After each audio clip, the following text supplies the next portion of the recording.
70 of 2024, petition number E 572 of 2024, Kerugoya petition number E 013 of 2024, Kerugoya petition number E 014 of 2024, Kerugoya petition number E 015 of 2024, Nairobi petition number E 522 of 2024, Nairobi petition E 506 of 2024, Nairobi petition E 509 of 2024, Nairobi petition number E 525 of 2024, Nairobi petition number E 528 of 2024, Nairobi petition number E 537 of 2024, Nairobi petition number E 541 of 2024, E 567 of 2024, E 576 of 2024, E 586 of 2024, and E 598 of 2024 between Honorable His Excellency Rigathi Gachagua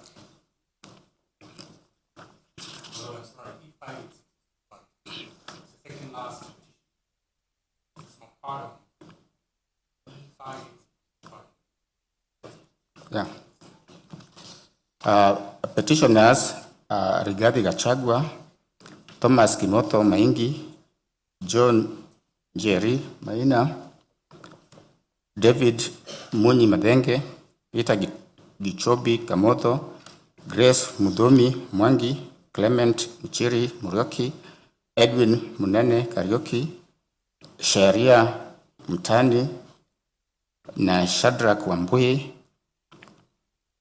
Father Eddie Waiguru, Anthony Mwithaga, Victor Gatia, Assunta Wangui Mwiruri, Christine Mukami Njuguna, Peter Kimani Kioira, Alice Wamuhu Mbugwa, Mwangi Anyeki Mbugwa wa Mumbi, Kigo Kahari, Priscilla Wambui Gitari, Muchiri Ngatia, Maria Njeri, Eric Warui Mwaniki, Brian Hunja, Sarah Hubi, Margaret Wanjira, Samuel Njenga, Hebron Gakuru, Samuel Ngari,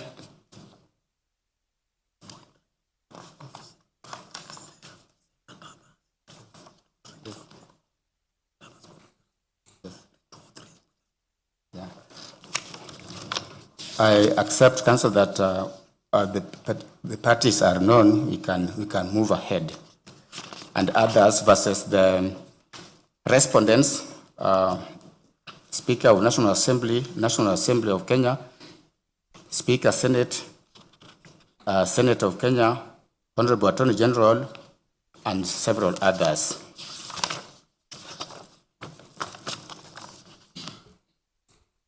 This is the judgment. For the sake of clarity, I believe the lead file in terms of the directions that this Honorable Court gave is E565. Yes.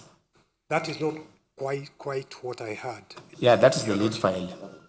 That is the position. Yes. Thank you. This is the judgment. We have a 350-page judgment, and we'll try as much as possible to read it. Introduction and background. In the general election of 9th of August 2022, the first petitioner, hereinafter referred to as His Excellency Gachagua, was elected as the Deputy President of the Republic of Kenya alongside His Excellency William Ruto, whom we refer to as President.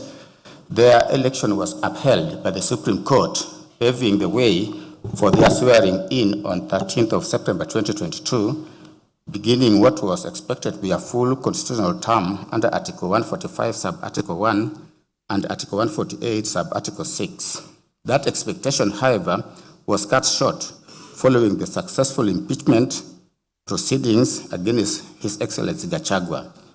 The process leading to his removal commenced on 1st of October 2024 when Honorable Mwengi Mutuse, the 9th respondent and Member of Parliament for Kibwezi West constituency, we shall refer to him as Hon Mutuse, introduced an impeachment motion pursuant to Article 145 and Article 150 of the Constitution.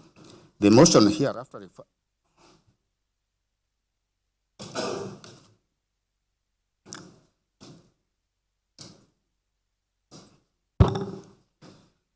The motion referred to as impeachment motion cited multiple grounds, including allegations of gross violation of the Constitution, incitement, and undermining government policy. The 11 grounds were as follows. Ground 1, gross violation of Article 10, Sub-Article 2A, B, and C, Article 27, Sub-Article 4, Article 73, Sub-Article 1A, and 2B, Article 75, Sub-Article 1C, and Article 129, Sub-Article 2 of the Constitution, and Article 147, Sub-Article 1, as read with Article 131, Sub-Article 2, C, and D of the Constitution. Ground 2, gross violation of Article 147, Sub-Article 1, and 152, Sub-Article 1 of the Constitution by undermining the President and the Cabinet and effective discharge of the national government's executive mandate. Ground 3, gross violation of Article 6, Sub-Article 2, Article 10, Sub-Article 2A, Article 174, Article 186, Sub-Article 1, Article 189, Sub-Article 1, and the 4th schedule to the Constitution by undermining devolution. 4, gross violation of Article 160, Sub-Article 1 of the Constitution on the institutional and decisional independence of judges. Article 5, Ground 5, gross violation of Article 3, Sub-Article 1 and Article 148, Sub-Article 5A of the Constitution, and fidelity to the oath of office and allegiance. Ground 6, serious reasons to believe that Rigathi Gachagua had committed crimes under Sections 13, Subsection 1A and Section 62 of the National Cohesion and Integration Act. Ground 7, serious reasons to believe that Rigathi Gachagua has committed crimes under Section 45, 46, 47, and 48 of the Anti-Corruption and Economic Crimes Act and Section 2, 3, 4, and 7 of the Proceeds of Crime and Money and Anti-Money Laundering Act. Ground 8, serious reasons to believe that Rigathi Gachagua has committed crimes by continuously misleading members of the public through false, malicious, divisive, and insightful remarks contrary to the provisions of Section 132 of the Penal Code and Section 29 of the Leadership and Integrity Act. Ground 9, gross misconduct under Article 150, Sub-Article 1B of the Constitution by publicly attacking and undermining the work of the National Security Intelligence Service and its officers. Ground 10, gross misconduct or insubordination by openly or publicly insubordinating the President, who is the head of state and government. Ground 11, gross misconduct by persistently bullying state and public officers. The impeachment motion was formally initiated before the second respondent, that is the National Assembly. In response, several constitutional petitions were filed in the High Court, challenging both the legality and constitutionality of the National Assembly's proceedings. These petitions, consolidated with Nairobi petitions, which I had mentioned earlier, were consolidated and are collectively referred to as the Cohort 1 petitions, with petition number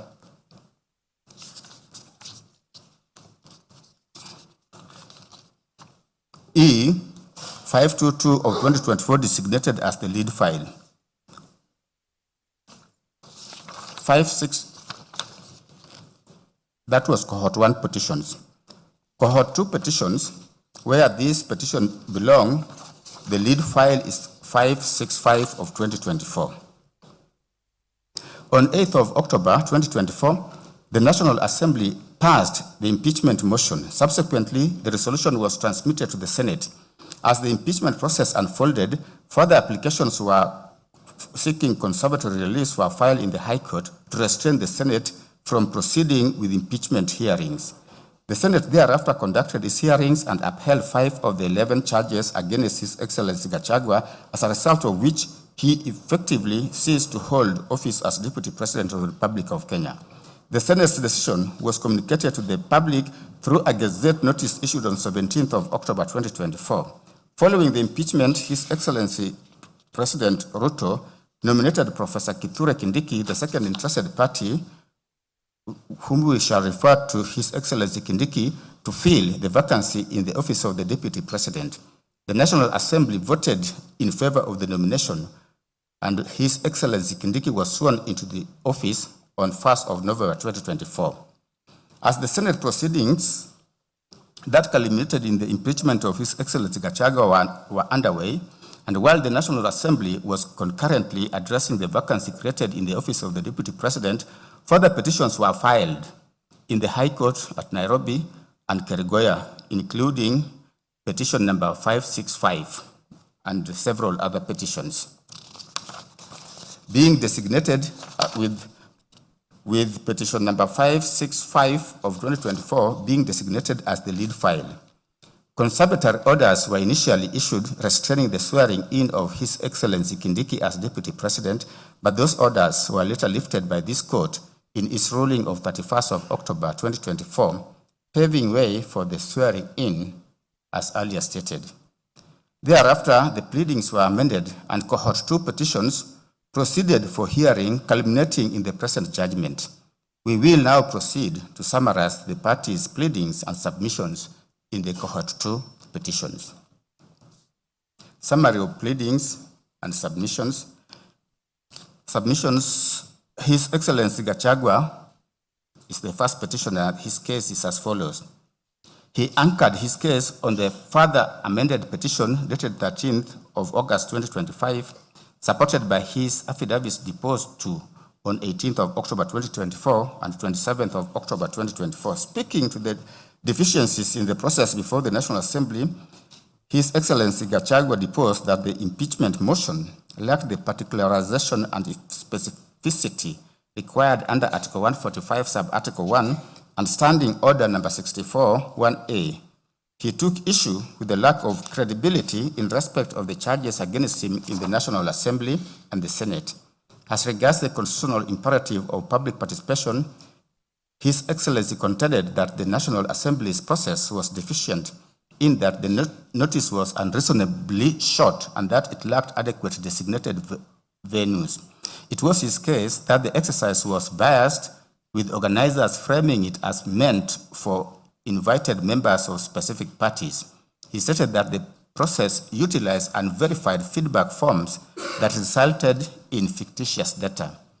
In alleging bias exhibited by the Speaker and Deputy Speaker of the National Assembly, His Excellency deposed that they made partisan statements and also failed to recuse themselves despite having conflict of interest as they were signatories to the coalition agreement that formed a substantial part of the evidence. It was his case that the Senate violated Articles 145, Sub-Article 3 to Sub-Article 6 by skipping the appointment of a special committee to investigate the charges against him, thereby denying him a crucial layer of fair hearing. He stated that Senate imposed an unconstitutional 10-day deadline on the plenary proceedings and unlawfully permitted the National Assembly to introduce new evidence by ambush. He was emphatic that the Senate violated his right to a fair hearing and dignity guaranteed under Article 50 and Article 28, respectively, when he was denied an adjournment. In further support of this position, Dr. Daniel Kibuka Gikonyo, a consultant cardiologist and founder of the current hospital, saw an affidavit on 28th of April 2026 to confirm the medical status of His Excellency Gachagua on the day he was scheduled to defend himself before the Senate. Speaking to the key medical events, it was his evidence that on 17th of October 2024, at approximately 3 p.m., His Excellency Gachagua arrived at current hospital with severe chest pain. He deposed that given his age and underlying risk factors including hypertension, history of diabetes, stress, he conducted ECGs and blood tests and recommended a 48 to 72-hour admission to enable close monitoring, further evaluation, and appropriate medical management. It was his evidence that he supervised His Excellency Gachagua's care until discharge on 20th of October 2024. Far from the impeachment process, His Excellency Gachagua impugned the subsequent nomination and approval of His Excellency Kindiki. He asserted that the process was rushed and there was no public participation despite the dictates of Articles 10 and 118 of the Constitution. It was his case that the clearance from the Independent Electoral Boundaries Commission, or IEBC, was null and void since the commission lacked commissioners, and as such, the Secretariat was legally incompetent to clear the nominee. Further to the foregoing, it was His Excellency Gachagua's position that His Excellency Kindiki was disqualified under Chapter 6 due to gross human rights violation, including abductions, extrajudicial killings during the Finance Bill protest when he served as Interior Cabinet Secretary. Finally, His Excellency Gachagua averred that His Excellency Kindiki was not a member of the UDA party for the requisite 3 months preceding his nomination, and it was his case that the National Assembly unconstitutionally metamorphosed the process into an election rather than an approval under Article 149, Sub-Article 1. For these reasons, His Excellency Gachagua sought the following reliefs: a declaration that the respondents have contravened the provisions of Articles 10 and 18, Sub-Article 1, Articles 10 and Article 118, Sub-Article 1 of the Constitution by initiating a process leading to the removal from office by impeachment against the petitioner without first putting in place adequate legislative and procedural measures for effective public participation. In particular, the Senate's decision was not informed by any input from public engagement. 2, a declaration do issue that the impeachment motion lacks the particularization and specificity required under Articles 145, Sub-Article 1 of the Constitution and Standing Order 64(1)A of the Standing Orders of the National Assembly, and is thus incapable of invoking the jurisdiction of both the National Assembly and the Senate under Articles 145 and Article 150. 3, a declaration that the resolution passed on 18th of October 2024 by the National Assembly purporting to impeach the petitioner pursuant to the provisions of Articles 145 and 150 and the communication dated 8th of October 2024 by the Clerk of the National Assembly to the Clerk of the Senate titled, in quote, Resolution of the National Assembly on a Special Motion on the Removal from Office by Impeachment of His Excellency Gachagua, Deputy President of the Republic of Kenya, close quote, are both founded on a process that is inconsistent and in violation of the Constitution of Kenya and are thus both void and invalid.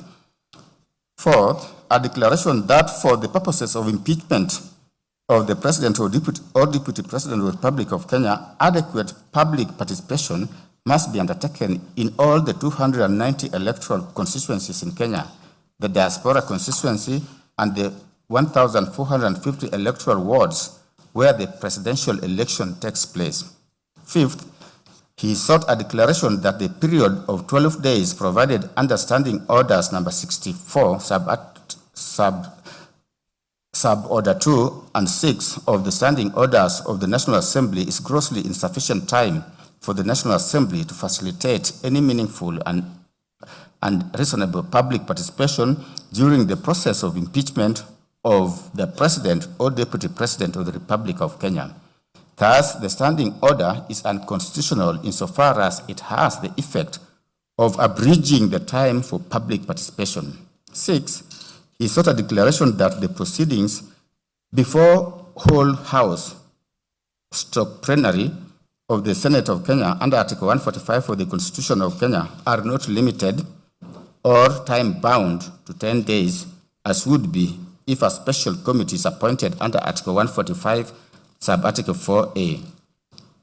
He also sought in 7th prayer a declaration that the petitioner has right to fair administrative action under Article 47, right to fair hearing under Article 50, Sub-Article 1 of the Constitution were violated on account of the petitioner being denied an adjournment occasioned by illness, thus violating his right to appear in person before the Senate of Kenya to be heard and present his case. He also sought a declaration that the National Assembly and the Senate, in their evaluation of the impeachment proceedings before them, failed to properly assess each of the specified grounds and determine if they collectively or individually constituted a gross violation of the Constitution, warranting voting to uphold the impeachment charges against the petitioner. Hence, the resolution of 8th of October 2024 in the National Assembly and the vote upholding the impeachment charges that of the Senate passed on 17th of October 2024 do not meet the threshold for impeachment set out under Article 150 as read with Article 145 of the Constitution. Hence, the same be and are hereby set aside. An order of certiorari to remove into this Honorable Court and quash the decision and or resolution of the National Assembly and the Senate made on 8th of October 2024 and 17th of October 2024 respectively, resolving to remove from office by impeachment His Excellency Rigathi Gachagua, EGH, Deputy President, Republic of Kenya. At the 9th prayer, the petitioner sought an order of certiorari to bring up into this court to be quashed the resolution of the Senate of Kenya made on 17th of October 2024 to remove from office by impeachment His Excellency Rigathi Gachagua, EGH, Deputy President, Republic of Kenya, on the grounds expressed in Gazette Notice number 13/400. He also sought at prayer number 11 a declaration does issue that the IEBC could not clear Kithure Kindiki without the involvement or approval of commissioners under Article 88 and Article 250 sub-Article 1 of the Constitution as read with Section 4 and Section 11A of the IEBC Act. The purported clearance was therefore null and void. Further, the overnight clearance violated Article 10 of the Constitution on openness and transparency. At prayer number 12, His Excellency sought a declaration does issue that Kithure Kindiki is disqualified under Article 10 and 72 of the Constitution due to unresolved concerns from his tenure as Cabinet Secretary for the Interior and National Administration, during which Kenya endured gross violation of human rights. He also sought a declaration does issue that the National Assembly violated Articles 124 sub-Article 4 and Article 149 sub-Article 1, Section 6 of the Public Appointments Parliamentary Approval Act, Cap 7F, and Standing Order 45 in the method it adopted to approve Kithure Kindiki's nomination as Deputy President. He also sought a declaration that Kithure Kindiki was illegally appointed and procedurally cleared and unlawfully approved as nominee for Deputy President in violation of Articles 1, Article 10, Article 8, Article 118, Article 124, Article 137, Article 148, Article 149, and Article 250 of the Constitution, so that his appointment, clearance, and approval for that position is null and void. At prayer 15, he sought a declaration that the petitioner suffered harm and is therefore entitled to constitutional damages as compensation for the violations against him in terms of general damages, punitive and aggravated damages, security to be specified at the hearing, special damages under Gazette Notice number 10346 of 2023 for loss of 1, salary, 2, official transport and other prevailing transport policy for 35 months, medical cover and benefits detailed to be supplied, airtime, gratuity, and annual salary for 5 years. He calculated those sums and gave the figures. At prayer number 16, His Excellency sought pension and other benefits under the Retired Benefits Deputy President and Designated State Officers Act, Chapter 197B of the Laws of Kenya, being a monthly pension equal to 80% of the first petitioner's last monthly salary while in office. 2, a lump sum payment on retirement calculated as a sum equal to 1 year's salary paid for each term served in office. 3, 2 saloon vehicles of an engine capacity not exceeding 2,000 cc, which shall be replaceable once every 4 years. 4, one four-wheel drive vehicle of an engine capacity not exceeding 3,000 cc, which shall be replaceable once every 4 years. 5, a fuel allowance equal to 15% of the current monthly salary of the office holder. 6, full medical and hospital cover, providing for local and overseas treatment with a reputable insurance company for the first petitioner, the first petitioner's spouse, and the first petitioner's child who is below 18 years or is under 25 years of age and is undergoing a course of full-time education, and in the case of a female child, is not married or is not cohabiting with any person. 7, 2 drivers. 8, 1 personal assistant. 9, 1 accountant. 10, 1 secretary. 11, 2 housekeepers. 12, 2 senior support staff. 13, 2 cooks. 14, 2 gardeners. 15, 2 cleaners. 16, armed security guards, who shall be provided on the request of the first petitioner. 17, diplomatic passport for the first petitioner and his spouse. And 18, office and office equipment. 19, maintenance expense for the vehicles provided. 20, access to the VIP lounge 2 at all airports within Kenya. He also prayed for cost of this petition and such other reliefs as this court may deem just. In support of his claim, His Excellency Gachagua submitted, or rather in his submissions, he advanced his case further through written submissions dated 7th of October 2025, which were orally highlighted in court by his counsel, Paul Mute Senior Counsel, Elisha Ongoya Senior Counsel, and Mr. Ochiel Dudley, among others. The unifying premise of their submissions was that the impeachment proceedings were not purely political processes insulated from judicial scrutiny. Instead, they constituted constitutionally regulated proceedings subject to the supremacy of the Constitution, the doctrine of legality, and the supervisory jurisdiction of this court under Articles 23, 47, 50, and 165. Overall, they came up with the following issues for court's determination. 1, whether National Assembly motion met the constitutional threshold under Article 145. 2, whether the Senate violated Articles 145 sub-Article 3 to 6 by failing to appoint a special committee to investigate the charges. 3, whether the Senate, misled by its misinterpretation of Article 145, rushed the process and denied the petitioner a fair hearing. D, whether there was adequate public participation at both the National Assembly and the Senate. E, whether the speakers of the National Assembly and Senate were biased in reality or in perception. F, whether the overnight clearance and approval of a replacement of Deputy President evidenced a predetermined process. G, whether Standing Order number 62 sub order 2 of the National Assembly is valid. And then lastly, what are the available reliefs? They collectively, the lawyers for His Excellency, the petitioner Rigathi Gachagua, collectively submitted that while Parliament undeniably possesses the authority to undertake impeachment, such authority is neither absolute nor immune from judicial review when allegations of constitutional violations, irrationality, or procedural impropriety arise.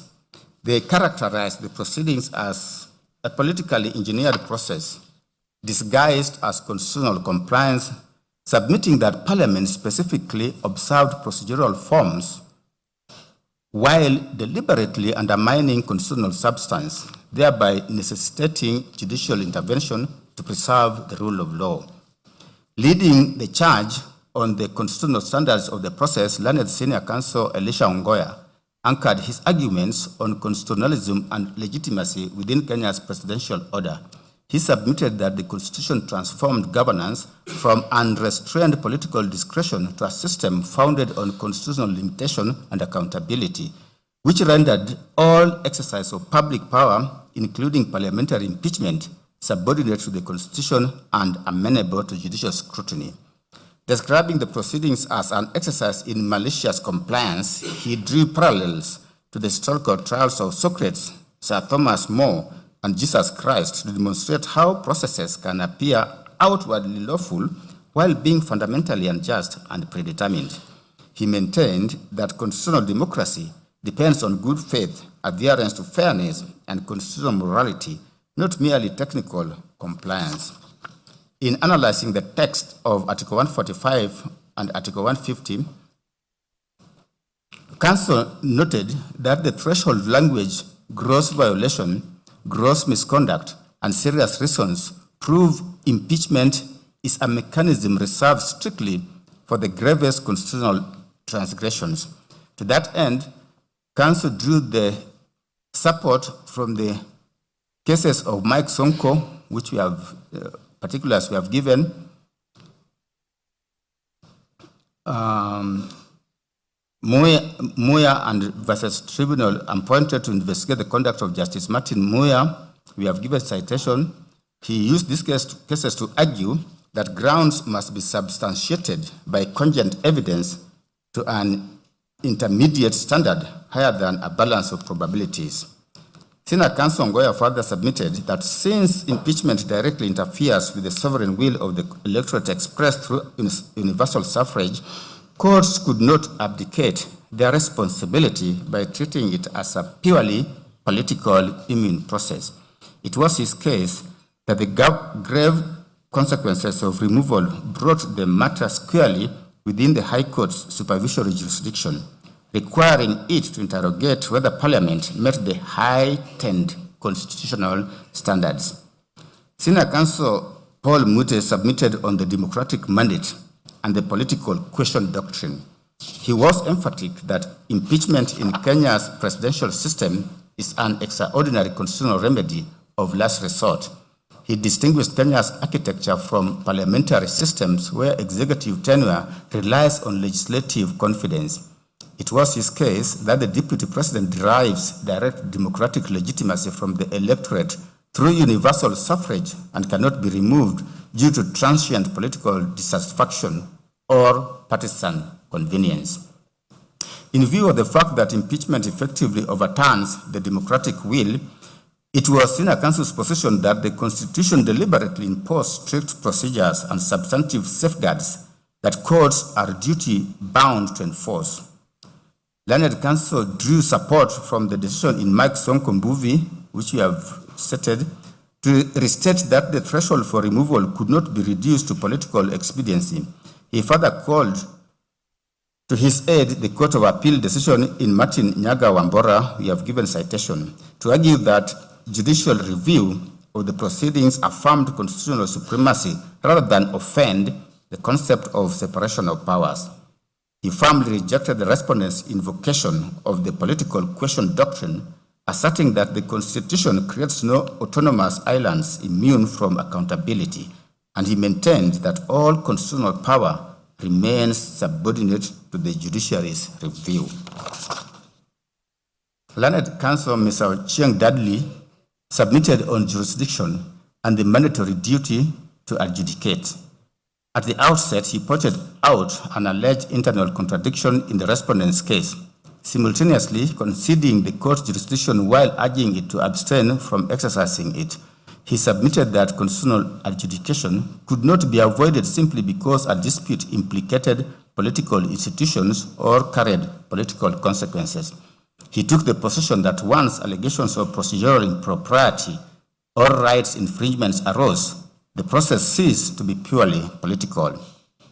Drawing on the United States Supreme Court decision in Cohens versus Virginia, we've given citation, he argued that a court acts just as improperly when it declines constitutionally vested jurisdiction as when it arrogates jurisdiction it does not possess.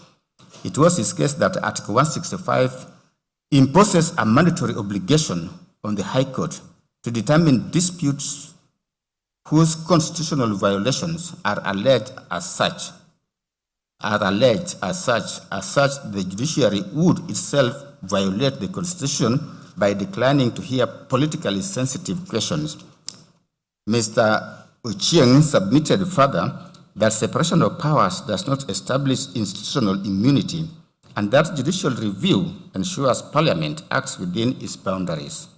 Citing the Supreme Court advisory opinion in the matter of Kenya National Commission on Human Rights, Council concluded that constitutional interpretation in such disputes must be transformative, holistic, and purposive rather than mechanical. In the written submissions, His Excellency Gachagua specifically impugned ground 8 of the charges, noting that it relied on Section 132 of the Penal Code, a provision already declared unconstitutional in Robert Alai versus the Attorney General matter. On the right to a fair hearing, he maintained that the Senate violated his inalienable right by proceeding in his absence due to illness, contrary to Article 50, Sub-Article 2F and Article 25C. He drew support from Karaoke versus Attorney General, where it was argued that denying an adjournment impacting a citizen's constitutional rights warrants careful circumspection. He further submitted that the rushed manner of the proceedings mirrored the predetermined and unjust actions condemned in Olo versus Kisumu County Assembly Service Board and another, rendering the resulting decisions absolute nullities. Submitting on public participation and institutional incapacity, it was His Excellency Gachagua's case that both houses entirely failed the threshold. He referred to the decisions in Mohammed and 6 others versus County Assembly of Wajir and other cases which we have stated. To reinstate that engagement must be substantive, one that allows reasonable time and utilizes satisfactory mechanisms. In addition to the foregoing, His Excellency Gachagua, while drawing support from the Decision Independent Electoral and Boundaries Commission vs. Attorney General 2025, discredited the involvement of the IEBC, arguing that constitutional functions requiring commission approval could not be lawfully discharged by the Secretariat without a properly constituted commission. In their rejoinder submissions, the legal team also spoke to procedural illegality in plenary investigation. It was His Excellency Gachagua's submission that the Senate lacked a lawful resolution to appoint a plenary investigation. They submitted that the word may in Article 145, Sub-Article 3B, regarding the appointment of a special committee is a mandatory obligation, relying on a set of authorities including Sony Holdings versus Registrar of Trademarks and another. They submitted that courts routinely interpret may as mandatory to effect legislative intent, to effectuate legislative intent. Tracing the constitutional drafting history from the Guy and Bomas drafts to the Wako and Harmonized drafts, it was their case that it proved the framers consistently intended for a special committee to investigate charges prior to any plenary vote. In conclusion, His Excellency Gachagua drew inspiration from the Filipino Supreme Court in Sara Duterte versus House of Representatives. We have given citation to reiterate that impeachment processes remain strictly subject to the Bill of Rights to check grave abuses of discretion. Consequently, they urge the court to utilize its discretion as established in Imanyara and 2 others versus Attorney General to award damages for the constitutional violations to vindicate His Excellency Gachagua's right and deter future legislative infringements.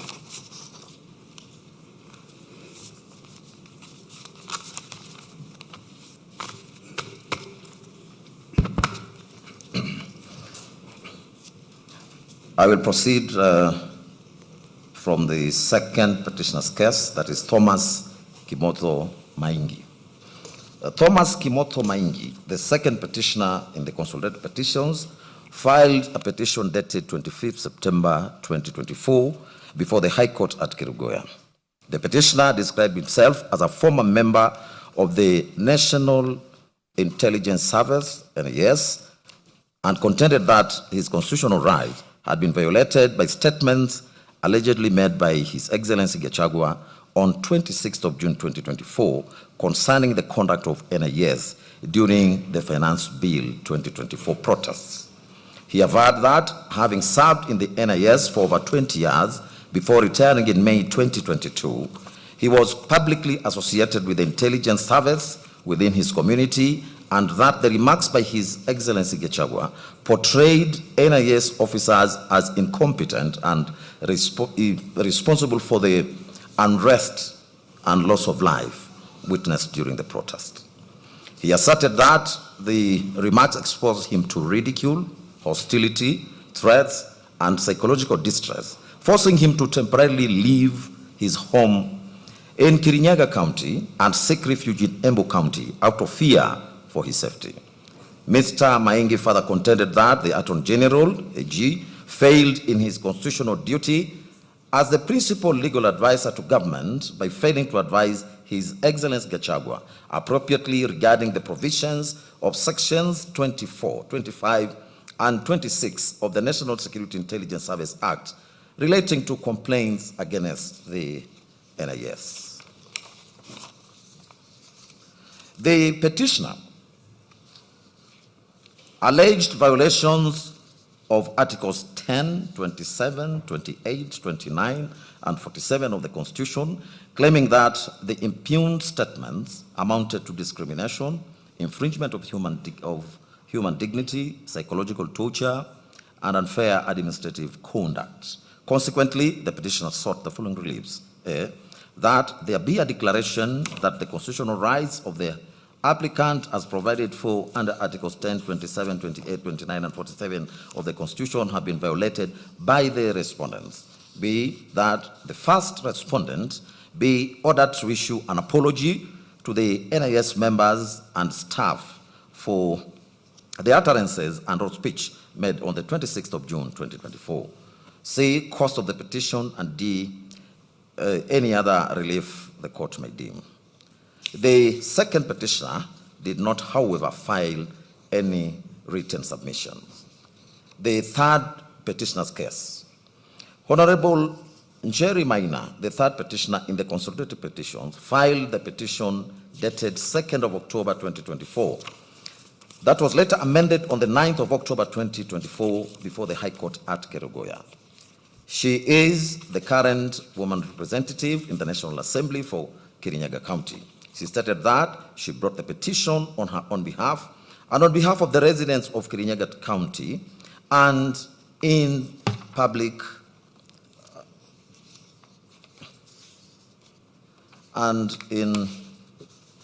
discretion and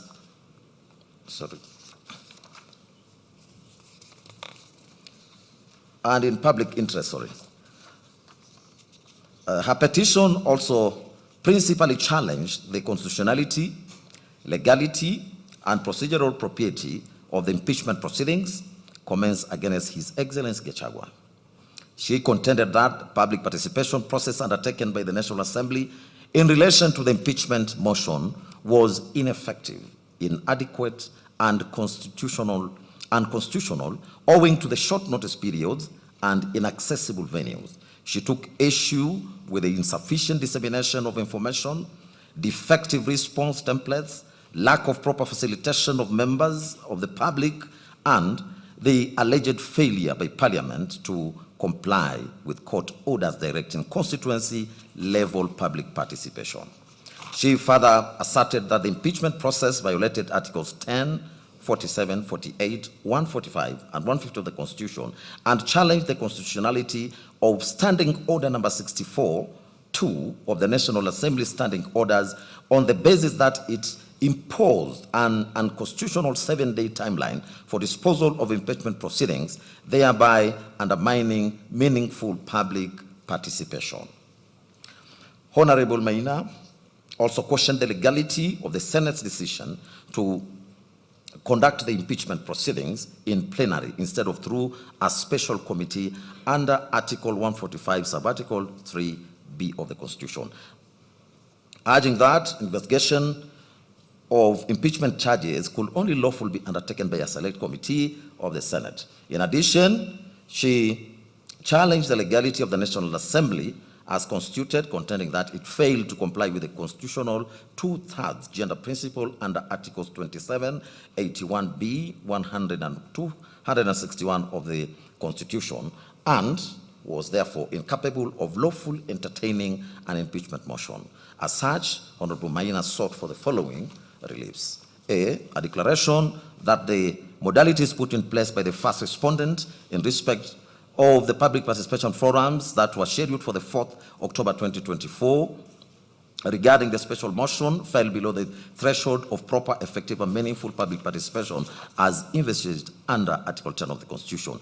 B, a declaration that the modalities put in place by the first respondent in respect of the public participation forums held on 4th and 5th of October 2024, as ordered by this Honorable Court regarding the special motion, were in disregard of the Court's orders and fell below the threshold of a proper, effective, and meaningful public participation as envisaged under Article 10 of the Constitution. C, a declaration that the impeachment process as against the first interested party undertaken by the first and the second respondents in view of modalities of public participation forums held on the 4th and 5th October 2024, failing well below the threshold of a proper, effective, and meaningful public participation as envisaged under Article 10 of the Constitution, were unconstitutional and therefore void. D, a declaration that the appointment of a select committee by the Senate under Article 145(3)(b) of the Constitution is not discretionary in the impeachment of a president or deputy president in light of Article 259 of the Constitution.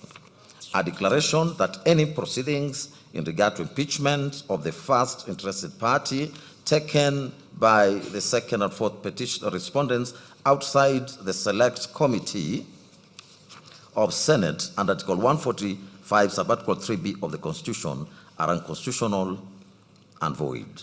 F, a declaration that the first respondent is not legally constituted in light of the mandatory provisions of Article 27, 81B, 102, 61 of the Constitution on the 2/3 gender requirement. G, a declaration that the first respondent as currently constituted cannot entertain and deliberate the special motion for the removal of the first interested party by respondents. H, cost of the suit, and I, any other order or orders that this court may deem just. The third petitioner's submissions. Honorable Maina supplemented her positions by filing written submissions dated 9th of January 2026, and which she further orally highlighted in court. She identified the following issues for determination. 1, whether the public participation exercise conducted by the National Assembly on the 4th of October 2024 met the constitutional threshold under Article 118 of the Constitution. B, whether the yes-no templates deployed by the National Assembly violated constitutional requirements for meaningful public participation. 3, whether the Senate violated Article 118 by not conducting public participation at the Senate stage. 4, whether the Senate violated Article 145(3)(b) by failing to appoint a special committee of 11 members. 5, whether Standing Order 64-2 prescribing a 12-day impeachment timeline is constitutional. 6, whether the impeachment process violated Article 50 on fair hearing protections. And 7, whether the impeachment proceedings were conducted by impartial officers as required by Article 50, Sub-Article 1 of the Constitution. Honorable Maina submitted that on the 3rd of October 2024. Honorable Justice Mongo, a judge of the High Court sitting at Kariguya, ordered inter alia that public participation be undertaken at the constituency levels so as to accord the public an opportunity to engage and offer their representations. That these orders were duly served and were never appealed, stayed, varied or reviewed, and as such, they remain binding on the respondents absolutely.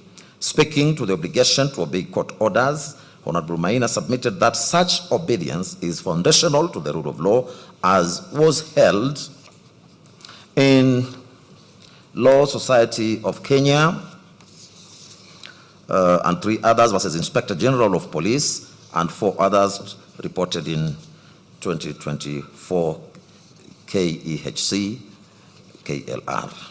She submitted that this obligation extended even to cases where the person affected by an order believes it to be irregular or void, as was held in Refrigeration and Kitchen Utensils Limited versus Gulab Chand, Popatlal Shah, and others, the civil application number Nairobi 1339 of 1990. She further submitted that proper compliance required reasonable notice and not the same day or the next day notice. Physical accessibility at constituency level with open, identifiable venues in each of the 290 constituencies, facilitation of engagement, including civic sensitization, information, language diversity, disability access, and hearings as the primary mode, including oral and interactive engagement. Learned Council further submitted that the orders were not obeyed and only 200,000 participants countrywide who made up to 0.4% of the Kenyan population turned up for the exercise. Council declared the one-day notice published on a Saturday, whose contents were vague as they referred to constituency offices without addresses and times. She also pointed out that no hearings were ever organized, no facilitation was provided, and that CDF offices were closed and the MPs absent. Honorable Maina submitted that she became aware of the purported exercise only past midday and that none of her counterparts within the Kirinyaga County were aware of the exercise. She further submitted that even the citizens who visited the constituency venues found them locked and no officials or staff were inside. It was submitted that the National Assembly faced a binary choice of obeying the Constitution through the court order or preserve Standing Order 64-2, of which provided for 7 days deadline. They chose the latter, which Honorable Maina describes as contempt, dressed as obedience. That a legislative outcome obtained in defiance of a binding court order cannot stand in a constitutional democracy governed by the rule of law as discussed by Lord Denning in McFoy versus United States Company Limited, United Africa Company Limited, reported in 1961, 3 All England Reports 1169, where the learned judge held that, I quote, if an act is void, then it is in law nullity. You cannot put something on it and expect it to stay there. It will collapse, end of quote. Honorable Maina also took issue with the yes and no template as constitutional fraud, as the National Assembly deployed a standardized template reducing 7 complex constitutional allegations into binary tick box questions. That citizens were asked whether they supported impeachment on each ground without being supplied with evidentiary material, explanatory memoranda, and His Excellency Gachagua's response, relying on the Supreme Court and British American Tobacco BAT versus Cabinet Secretary for Health 2019, which we'll hereinafter be referring to as the BAT case.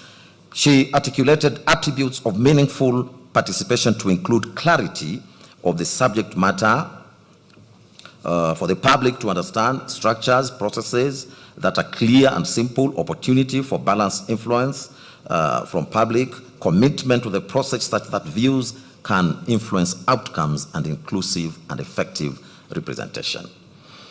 She also listed integrity and transparency of the process and capacity to engage on the part of public, including sensitization of the subject matter.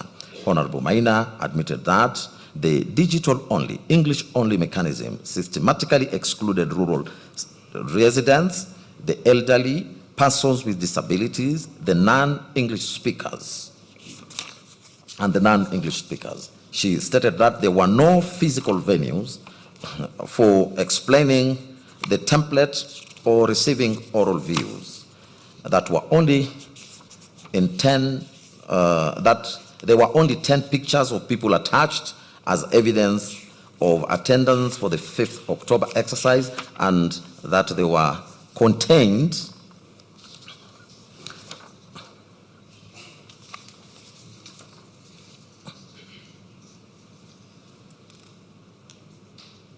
and that they were conflated responses from 4th and 5th October without distinction, obscuring the impact of the court's orders. She identified that the template was not a procedural imperfection, but an endorsement mechanism designed to manufacture numerical support for a predetermined outcome and is therefore constitutionally void.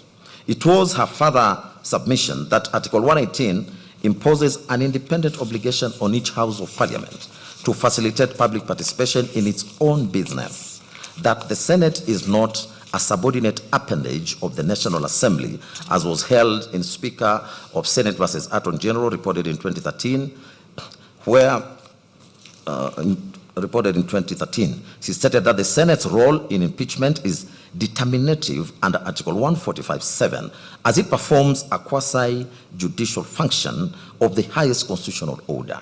She held the position that the Senate could not constitutionally rely on the National Assembly's defective process, particularly where that process was conducted in defiance of court orders, that the Senate was aware of these defects as they were documented, litigated, and judicially acknowledged.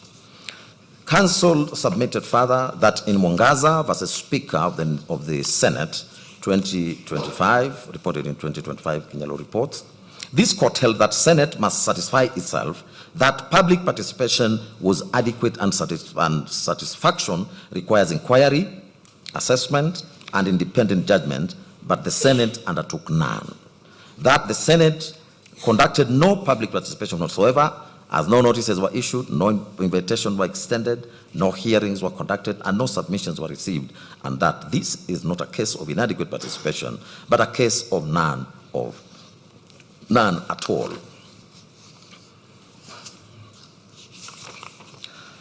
It was also her submission that Article 145, Subarticle 3B of the Constitution provides that the Senate may appoint a special committee comprising 11 members of its members to investigate the matter. On that, she submitted that the word may was a grant of power, not a license to bypass the Constitution, and that once the Senate had elected to proceed under Article 145, it must proceed within the architecture prescribed, which includes a special committee.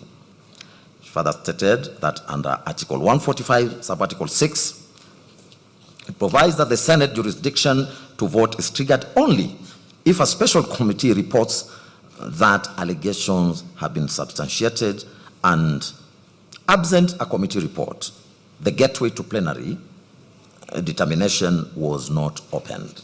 She also stated that the constitutional function of the special committee was structured investigation, not political debate, receiving, interrogating, and testing evidence, producing a reasoned report, and insulating investigation from the volatility of plenary politics.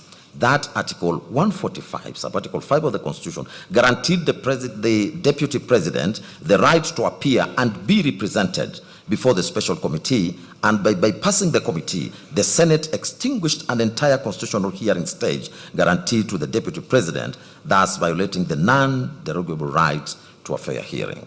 Learned Counsel submitted that standing orders confirmed this distinction, as Standing Order 79 on the Deputy President impeachment provided for a special committee, but no alternative. That Standing Order 80 of the Governor's impeachment procedure, impeachment expressly provides two alternatives, that is, a special committee or a plenary investigation. It was then posited that where the drafters intended to permit plenary investigation, they could have said so, and that the omission of the Deputy President must be respected.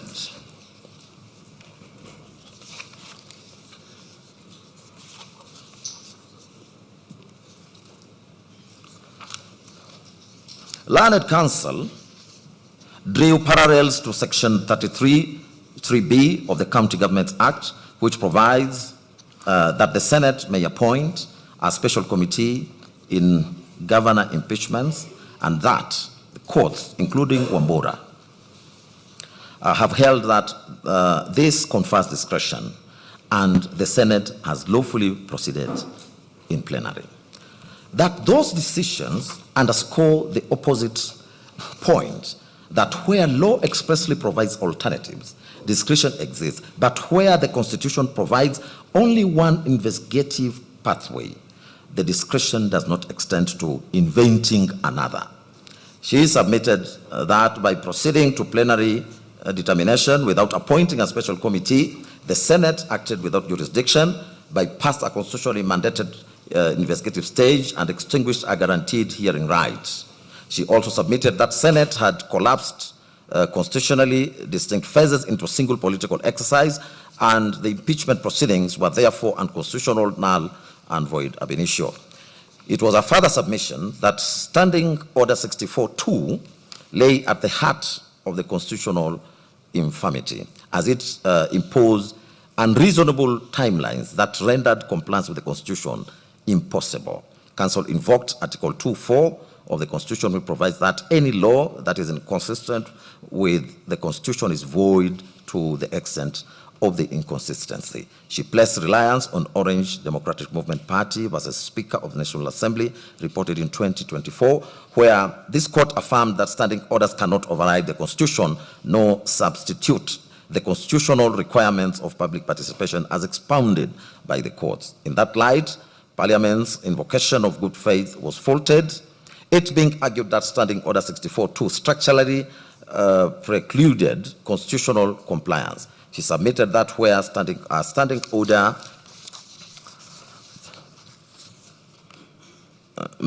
made adherence to constitutional obligations impossible, such a standing order is itself unconstitutional.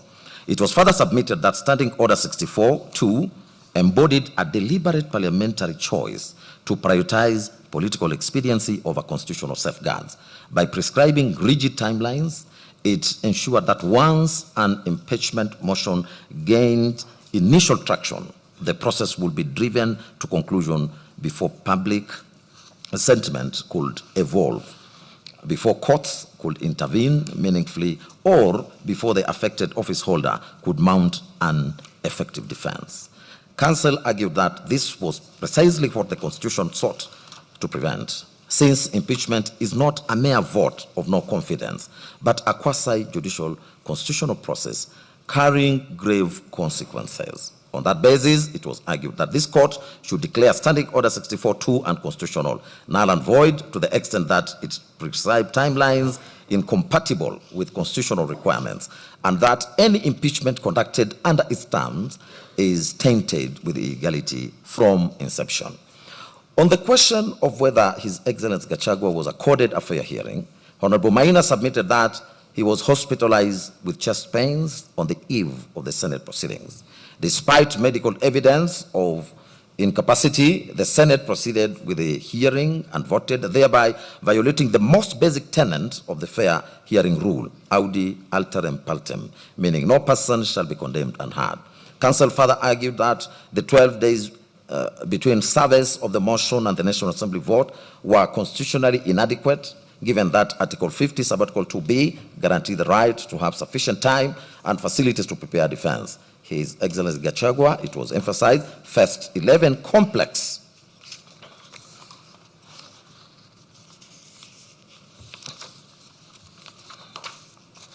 constitutional allegations, including gross violation of the Constitution, abuse of office, and corruption, for which 12 days was structurally insufficient.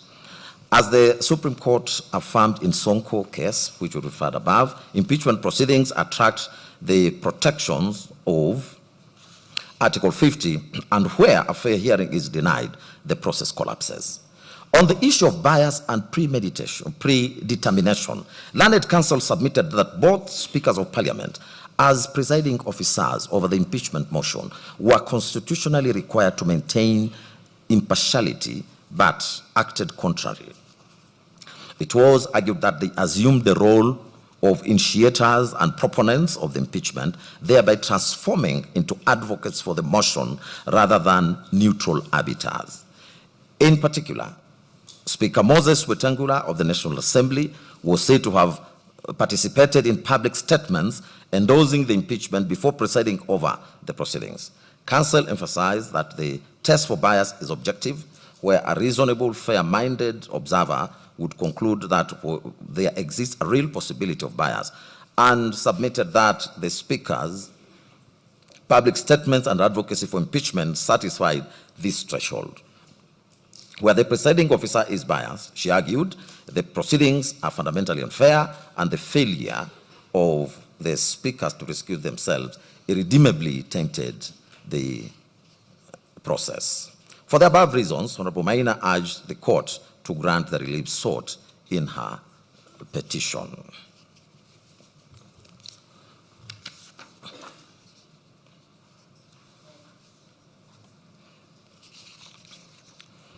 Next is the 4th to 8th petitioners' cases.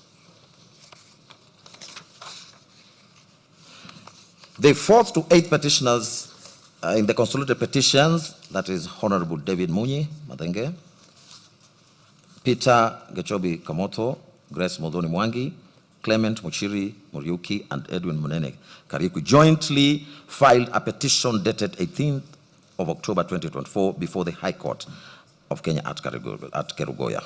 They describe themselves as residents and leaders drawn from various constituencies within Kirinyaga County, and stated that they instituted the petition both in their personal capacities on behalf of their residents of their respective constituencies and in the wider public interest. The petitioners herein challenged the constitutionality, legality, and procedural propriety of the impeachment proceedings undertaken against His Excellency Gachagua, together with the subsequent nomination and approval process relating to Honorable Kindiki, relating to His Excellency Kindiki as Deputy President nominee. They contended that the public participation process conducted by the National Assembly on the 4th and 5th October was illusory, inaccessible, and unconstitutional. In particular, they pointed to the issuance of short and ineffective notices, lack of sensitization, inaccessible venues, absence of parliamentary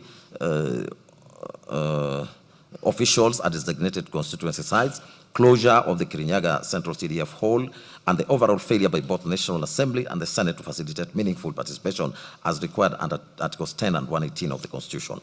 The petitioners further asserted that Senate unlawfully conducted impeachment proceedings in plenary instead of through a special committee under Article 145(3)(b) of the Constitution, and that the rash timelines imposed under Standing Order 64(2) of the National Assembly standing orders were unconstitutional as they curtailed effective public participation and the hearing and the fair hearing rights. They also alleged that the Senate violated His Excellency Gachagua's constitutional allegations.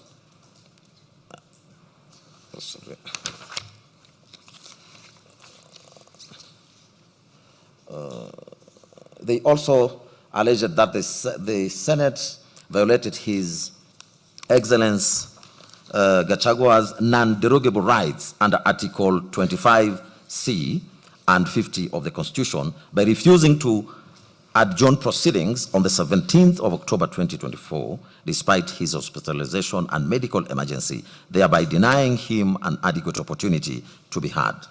In addition, the petitioners challenged the legality of the nomination and approval process of His Excellency Kindiki as Deputy President nominee, contending that the process contravened Sections 3 and 6 of the Public Appointments Parliamentary Approval Act, Chapter 7 of the Laws of Kenya, for want of adequate notice and public participation. The petitioners then sought the following prayers. A declaration that the appointment of Professor Kithure Kindiki, the second interested party herein, as Deputy President of the Republic of Kenya is invalid, null and void. B, a declaration that the National Assembly as a distinct organ is required to undertake its own distinct, proper, effective, and meaningful public participation as envisaged under Articles 10 and 118 of the Constitution in regard to the impeachment of a president or a deputy president. C, a declaration that the Senate as a distinct organ was required to undertake on its own distinct, proper, effective, and meaningful public participation as envisaged under Articles 10 and 118 of the Constitution in regard to a resolution from the National Assembly to impeach a president or a deputy president. D, a declaration that the public participation as scheduled by the first and the second respondent on 4th of October regarding the special motion was not a proper and effective and meaningful public participation as envisaged in Articles 10 and 18 of the Constitution. E, a declaration that the extended public participation scheduled by the first and second respondents on 5th October 2024 was in disregard of the court orders issued by the High Court sitting at Kerugoya in Constitutional Petition number E014 of 2024, Honorable Jane Jerry Maina versus the National Assembly and 4 others, and was not a proper, effective, and meaningful public participation as envisaged under Article 10 of the Constitution. F, a declaration that the impeachment process as against the first interested party was undertaken by the first and second respondents in view of the impugned, improper, ineffective, and meaningful public participation held on the 4th and 5th October was unconstitutional and therefore void. G, a declaration that the failure by the third and the fourth respondents to undertake any public participation at all in regard to the impeachment proceedings in the Senate as against the first interested party renders the whole Senate impeachment process unlawful and void. H, an order of certiorari to bring up into this honorable court and quash the decision and or the resolution by the first and the third respondents made on the 8th of October 2024 and 17th of October 2024, respectively, resolving to remove the first interested party as deputy president of Kenya by impeachment.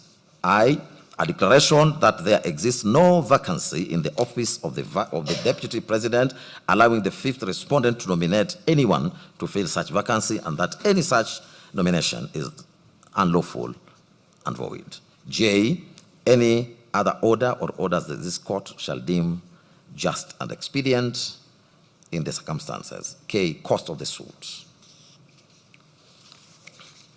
Next is the 4th to 8th petitioners' submissions.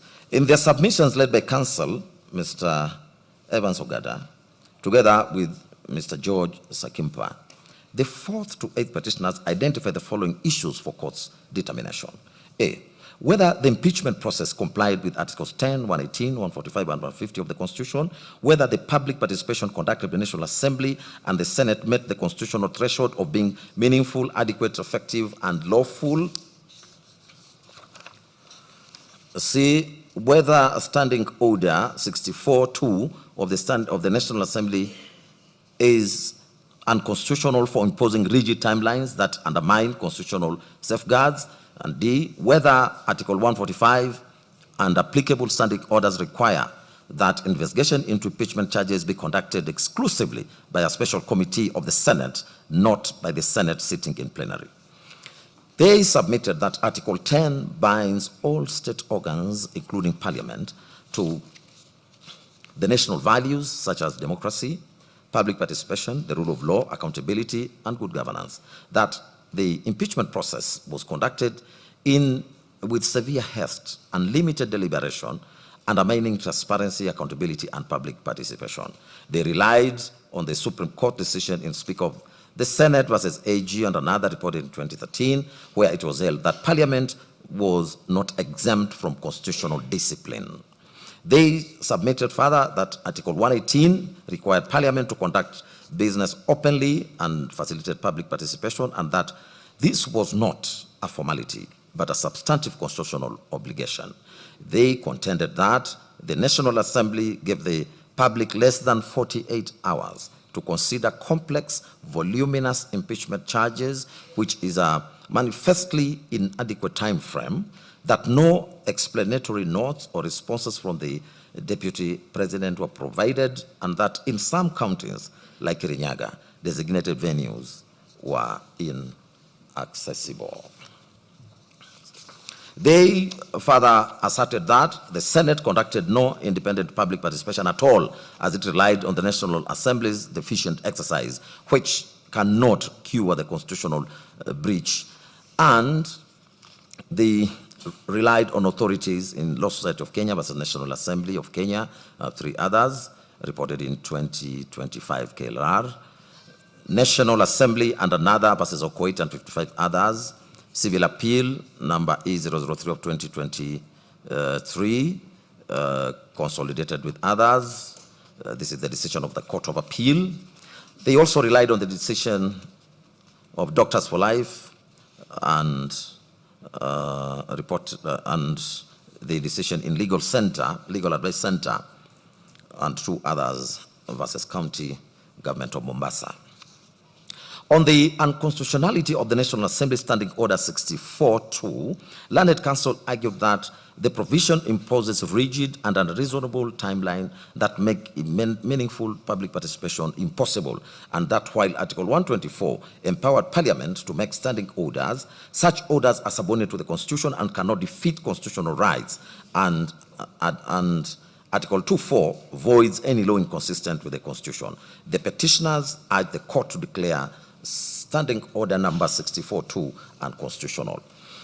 As the matter in which the Senate proceedings were to be undertaken, Council submitted that Article 145.3 provided that the Senate must appoint a special committee to investigate impeachment charges, and that the use of the conjunctive "and" between sub-articles A and B makes the special committee process constitutionally inseparable from the investigative phase. That Articles 145, Sub-Article 4, Sub-Article 5, and Sub-Article 6 refer exclusively to the special committee, and that there is no mention of plenary investigation or under expresso ineus est exclusio ulteriors that excluded all other modes of investigation. The petitioners submitted further that the special committee ensued suppression of investigations and adjudicative functions, preventing bias and predetermination, and the Senate's decision to bypass the special committee and proceed in plenary fused investigation, hearing, and the judgment into a single political process, violating the hierarchical and sequential structure of Article 145. Learned Counsel placed reliance on Martin Nyaga, Wambora, and 3 others was the Speaker of the Senate. This is the Court of Appeal decision, where the Court of Appeal held that the removal of a governor, which mirrors Article 145, is hierarchical and sequential in nature. Counsel argued that the Deputy President was denied a constitutionally prescribed procedural safeguard available to state officers facing removal, thereby violating Article 27 on equality and non-discrimination. They further submitted that Article 50, Sub-Article 1 guarantees the right to a fair hearing, which is expressly protected as non-derogable under Article 25C. Proceeding with impeachment proceedings while the Deputy President was hospitalized and rejecting a reasonable request for adjournment amounted to a gross violation of natural justice. Counsel emphasized that fairness was the unassailable foundation of any removal process. In support, they cited Gachagua versus Speaker, National Assembly, and 3 others, High Court decision, where the High Court reaffirmed that the right to a fair hearing as non-derogable and that any violation renders the process null and void. Counsel concluded by submitting that the Constitution does not permit Parliament to sacrifice legality at the altar of expediency, and urged this court to reaffirm constitutional supremacy and protect the sovereignty of the people of Kenya.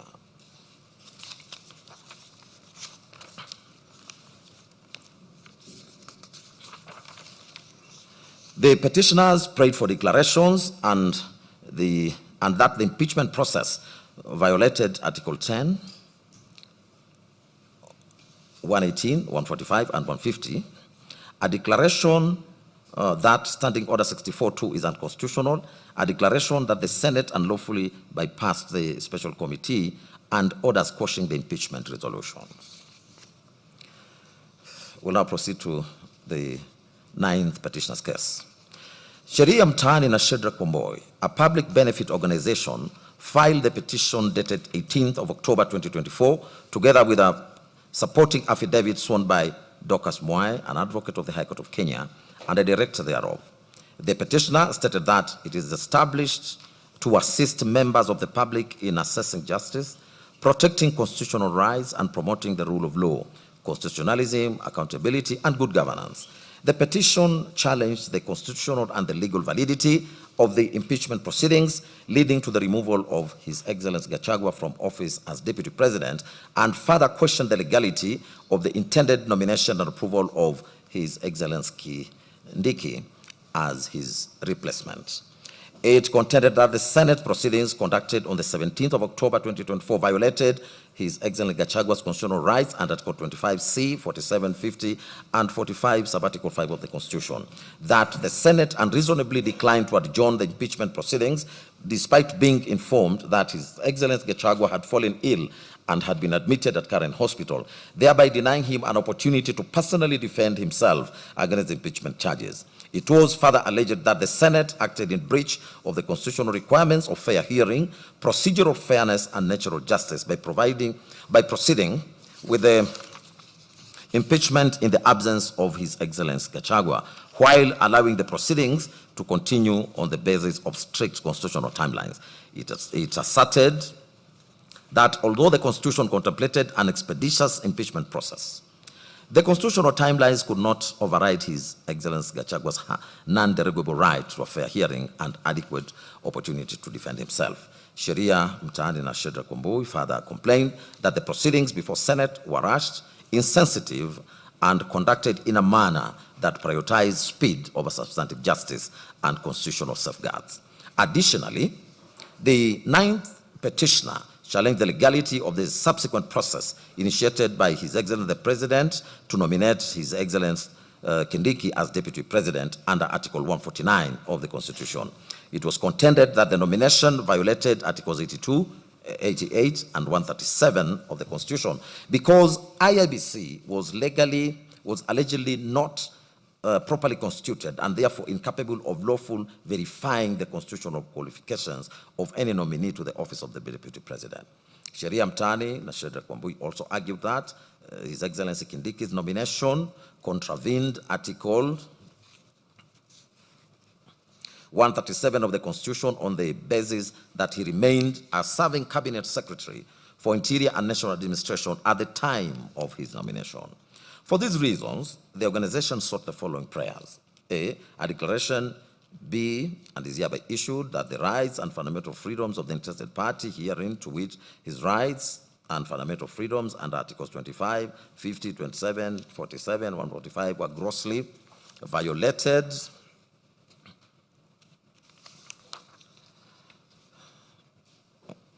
by the third respondent on the 17th of October 2024 for declining to grant him an adjournment on the Senate sitting deliberating on his removal from office by way of impeachment. B, a declaration does hereby issue that the decision by the third respondent to have the interested party removed from office by way of impeachment to the extent that it was done in gross violation of Articles 25, C, 50, 27, 47, and 145.5 of the Constitution was unconstitutional to the extent of its unconstitutionality and null and void ab initio. C, a declaration that any subsequent replacement of the interested party, if at all, to the office of the Deputy President of the Republic of Kenya was unconstitutional and therefore null and void ab initio. D, a judicial review order of certiorari does hereby issue to bring to this court the decision of the third respondent as communicated via Gazette notice dated 17th of October 2024, communicating the removal from office of the Deputy President from the office by way of impeachment. E, a judicial review order of certiorari does hereby issue to bring to this court the decision of the President of the Republic of Kenya nominating His Excellency Kithure, His Excellency Kindiki as the Deputy President of the Republic of Kenya for the purpose of quashing and the said appointment, and that the said appointment failed the qualification for the Deputy President as provided for under Article 137(2)(b) and 3 of the Constitution. F. Alternatively, this court be pleased to make a declaration that the appointment of the Deputy President by the President to fill in the vacancy arising from the removal of the interested party from office pursuant to Article 149 of the Constitution must be read together with Article 82 and 88 of the Constitution to give the IEBC its constitutional mandate to approve the name of the nominee as proposed under Article 149 of the Constitution. G. A declaration be made that the approval of Professor Kithure Kindiki or any other person as Deputy President of the Republic of Kenya is subject to Article 82 and 88 and 137 of the Constitution. Costs of the petition be provided, interest on one above at court rate till payment in full, and this court be pleased to make any further and other relief as it may deem fit in the circumstances. In respect of the 9th respondent submissions, led by Counsel Shedrack Wamoy, the 9th respondent identified 3 principal issues for court's determination. A. Whether the nomination of a Deputy President can be legally finalized or approved in the absence of a fully constituted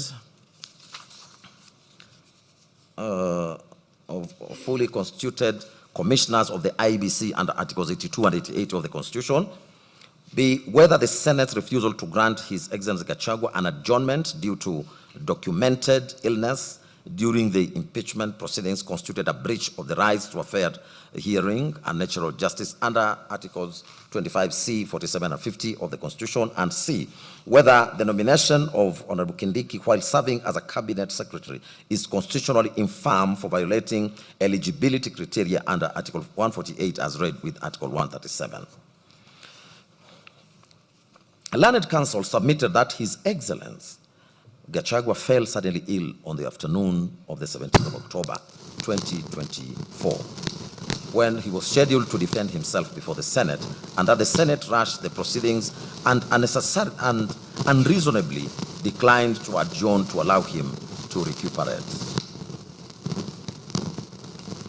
That the Senate proceeded with ex parte proceedings, leading to his removal from office in his absence, which violated Articles 25C, 51, 47, and 145(5). The organization relied on the Supreme Court decision in Kidero and 4 others versus Waititu and 4 others, reported in 2014, which affirmed that fair hearing incorporates the audi alteram partem principle, and also referred to the Court of Appeal in Judicial Service Commission versus Mutava and another, reported in 2015, KLR, which held that rules of natural justice apply to all bodies exercising judicial, quasi-judicial, or administrative duties.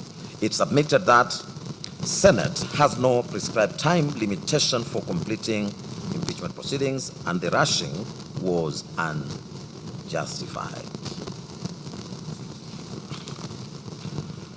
It was the organization's submissions that Article 148(1) requires that a person nominated as Deputy President must satisfy the requirements of Article 137 and 137(1)(b), or 137, and that Article 137(1)(b) provides that a person is not eligible for nomination as President and by extension Deputy President if they hold any other state office, and that Article 260 defines state officer to include a Cabinet Secretary.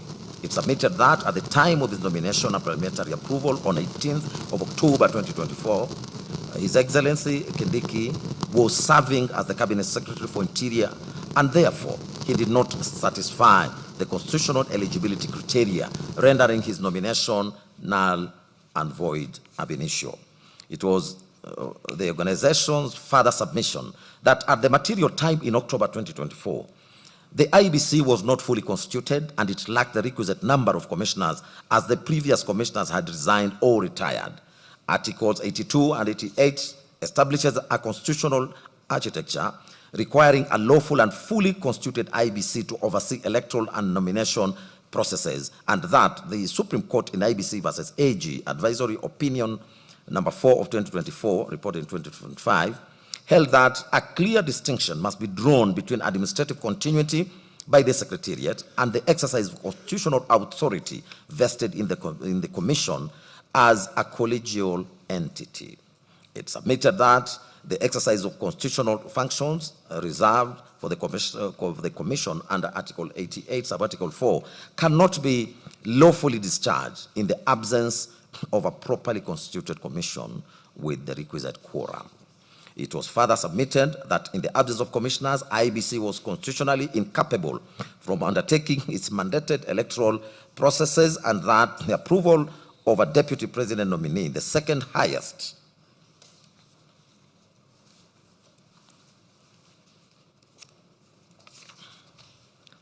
constitutional office, is no less a substantive constitutional responsibility than delimitation of boundaries, and the same principle applies with equal force.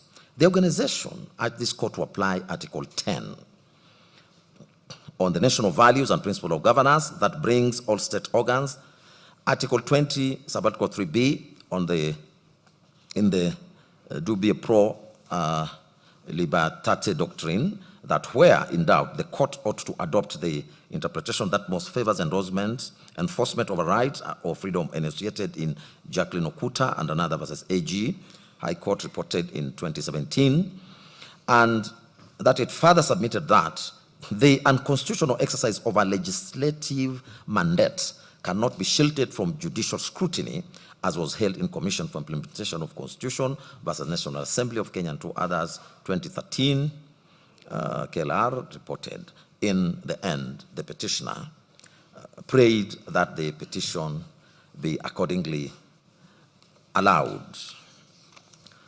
I now proceed to the 10th to 41st petitioner's case.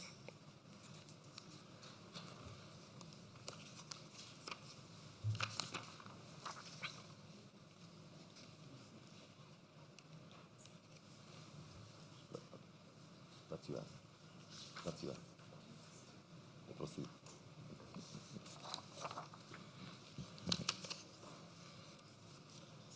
Let me take the 10th to 41st petitioner's case. The 10th to 41st petitioners are a group of Kenyan citizens and one registered association, primarily from Central Kenya region. They filed the petition dated the 17th of October 2024. That was amended on the 18th of June 2025 and re-amended on the 16th of December 2025. They challenged the constitutional validity of the impeachment process and subsequent removal of H.E. Gachagua as Deputy President of Kenya, stating that the National Assembly and the Senate failed to comply with Article 152 of the Constitution, which requires them to modify the presidential impeachment procedure under Articles 144 and 145 for the Deputy President.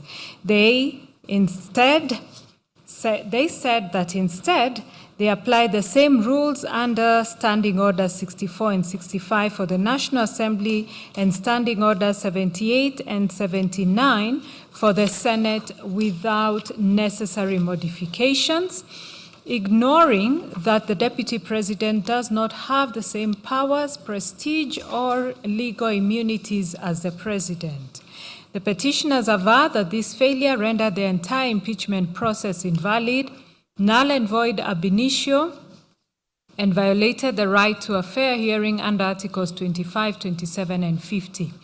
It was their further position that the impeachment was not a genuine parliamentary process, but was engineered, sponsored, and bulldozed by political and financial inducements to capture Parliament, turning it into a tool to remove the DP and settle political scores, thereby subverting the sovereign will of the people who elected the Deputy President in the August 2022 general election. They asserted that the President and the Deputy President were elected on a joint ticket and that the impeachment violated the rights of the petitioners and other voters from the Central Kenya region who voted for that joint mandate. The petitioners also highlighted and incorporated arguments from Nairobi High Court Constitutional Petition 356 of 2024. In that matter, it was alleged that both HE President Ruto and HE Gachagua had violated their oaths of office and the Constitution through various actions. Specifically, it was claimed that the President accepted foreign gifts valued at approximately Kenya shillings 240 million in the form of paid-for jet hire and fuel costs for a state visit to the United States, thereby exceeding the legal threshold permitted for such gifts. It was further alleged that the President entered into a secretive treaty with the United States to designate Kenya as a non-NATO ally without tabling the agreement before the National Assembly and Senate as required by constitutional oversight.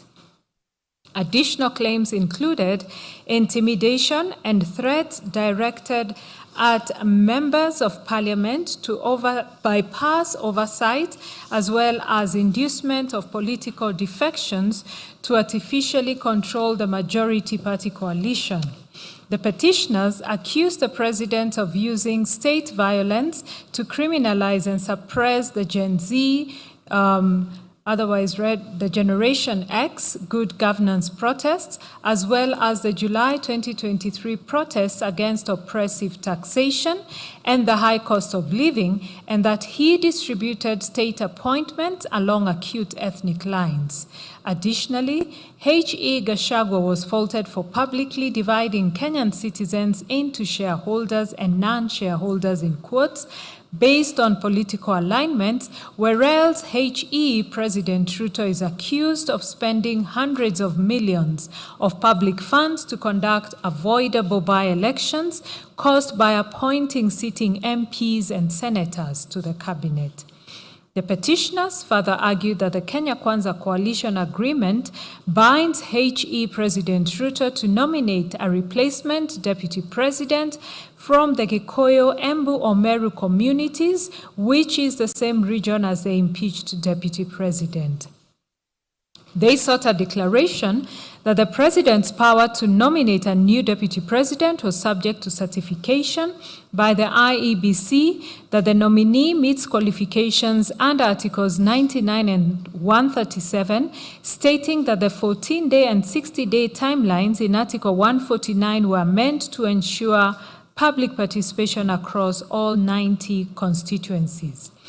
Consequently, the petitioners asked the court to declare the nomination and approval of H.E. Kindiki as the new deputy president as unlawful, null, and void. The petitioners thus sought the following reliefs from this court. 1, a declaration be issued to declare that the first petitioner was impeached by the National Assembly and removed by the Senate under a procedure that violated Articles 27, 50, and 150 sub-Article 2 of the Constitution.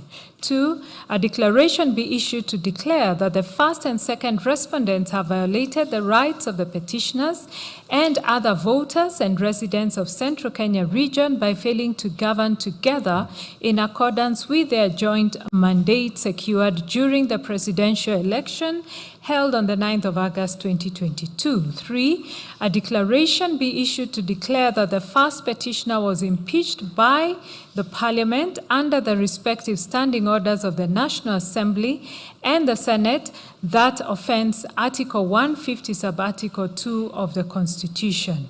4, a declaration be issued to declare that the impeachment of the first petitioner was null and void ab initio on account of the violation of Articles 25, 27, and 50 of the Constitution, read together with Articles 144, 145, and 150 of the Constitution.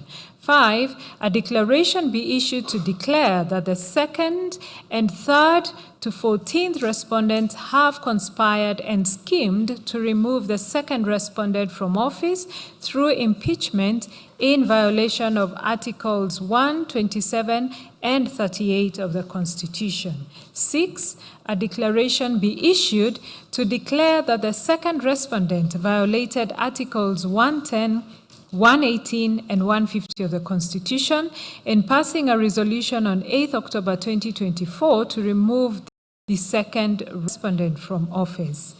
7. An order of certiorari be issued to quash the resolution of the second respondent passed on 8 October 2024 to approve the motion of impeachment of the first petitioner tabled on 1 October 2024 by the 9th respondent.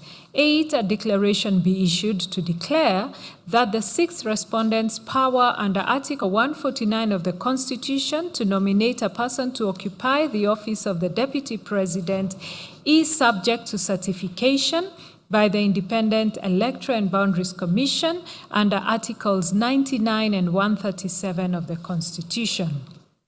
9.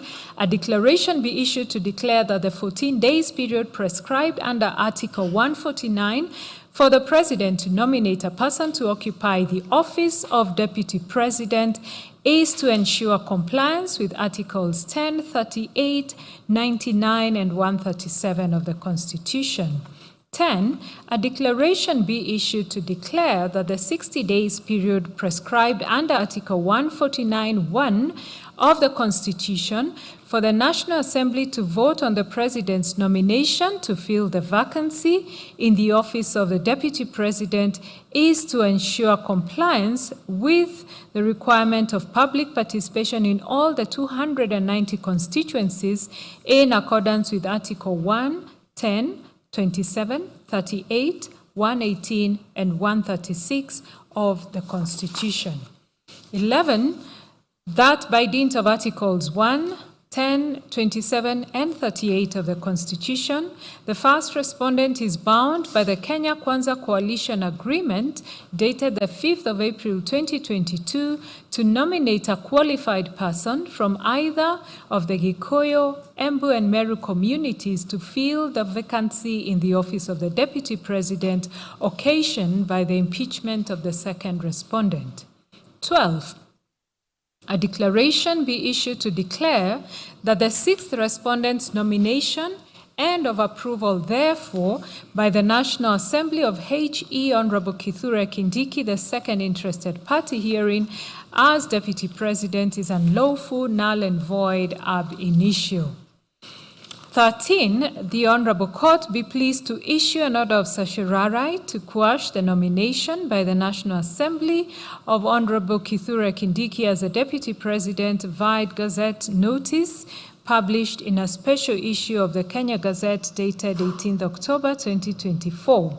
And 14, a declaration be issued to declare that by dint of Articles 1, 10, 27, 38, 91, and 132 of the Constitution, the citizens of Kenya from the Gikuyu, Embu, and Meru communities have a right secured by the results of the presidential election held on 9th August 2022 to have one of them to occupy the office of the Deputy President during the tenure of the first respondent as the President of Kenya. 15, a declaration be issued to declare that Standing Orders number 64 and 65 of the National Assembly Standing Orders violates Article 152 of the Constitution. 16, an order of certiorari be issued to quash Standing Orders 64 and 65 of the National Assembly Standing Orders to the extent that they apply to the Deputy President. 17, a declaration be issued to declare the Standing Orders number 78 and 79 of the Senate adopted on the 16th of June 2024 violates Article 152 of the Constitution. 18, an order of certiorari be issued to quash Standing Orders number 78 and 79 of the Senate as adopted on 16th June 2024 to the extent that they apply to the Deputy President. 19, an order of mandamus be issued to compel the National Assembly and the Senate, that is the second and fourth respondents herein, to promulgate a procedure for removal of the Deputy President by impeachment envisaged by Article 152 of the Constitution. 20, that a declaration be issued to declare that the first petitioner was impeached through a procedure that amounted to political persecution and vendetta prescribed by Articles 1, 3, 38, and 50 of the Constitution. 21, that a declaration be issued to declare that the sixth respondent engineered, sponsored, and bulldozed the impeachment of the first petitioners in a manner that amounts to abuse of power in violation of Articles 1, 3, 38, 50, and 131(2) of the Constitution. 22, cost of the petition be borne by the first and fifth respondents. The 10th and 41st petitioners' submissions. In these submissions, the petitioners reiterated that the impeachment proceedings did not stem from legitimate constitutional violations. Instead, they arose directly from a severe political fallout and a politics of betrayal, in quotes, between HE President Ruto and HE Gachagua. They submitted that the impeachment motion was originally assigned to Sirisia MP, Honorable John Waluke, but however, due to his tainted image from a high-profile corruption case, Honorable Mutuse was brought in as a substitute mover to table the motion on the 1st of October 2024. The petitioners listed the following issues for the court's determination. A, whether the impeachment of H.E. Gachagua was a political witch hunt or a genuine procedure. B, whether H.E. Gachagua was impeached by the National Assembly and the Senate under a procedure that violated Articles 27, 50, and 152 of the Constitution. C, whether H.E. Gachagua was lawfully found guilty of Ground 1 of the Articles of Impeachment. D, whether the Standing Orders number 64 and 65 of the National Assembly and Standing Orders number 78 and 79 of the Senate, under which H.E. Gachagua was impeached, violate Article 152 of the Constitution. E, whether the Senate's failure to establish a special committee under Article 145(6) of the Constitution rendered the removal of H.E. Gachagua as null and void ab initio. Issue F, whether H.E. Gachagua was subjected to a lawful and fair trial by the Senate. G, whether the first to 11th respondents conspired or schemed to remove H.E. Gachagua from office in violation of Articles 1, Article 27, and 38 of the Constitution. On the weaponization of impeachment for political settlements, the petitioners maintained that the impeachment was completely manufactured by a political fallout rather than the genuine existence of any lawful grounds under Article 151(b) of the Constitution. That it was fundamentally unconstitutional for the executive and parliament to use the sacred device of impeachment as an administrative tool to resolve purely political disputes and vendetta. They submitted that the impeachment proceedings inside both the National Assembly and the Senate were weaponized and conducted in absolute violation of substantive and procedural provisions guaranteed under the Constitution, as well as the standing orders of both chambers. They specifically maintained that the current rules governing the process, that is, Standing Orders 64 and 65 of the National Assembly and Standing Orders 78 and 79 of the Senate, violate Article 150 sub-Article 2 of the Constitution and must be quashed. The petitioners equally submitted that HE President Ruto's power to nominate a replacement under Article 149 was strictly subject to certification by IEBC under Articles 99 and 137, and because the 14-day and 16-day constitutional windows under Article 149 are designed to guarantee rigorous public participation across all 290 constituencies, the rushed nomination and approval of H.E. Kindiki was unlawful. It was null and void ab initio. That rushing this process directly violated the political rights of the petitioners under Article 38.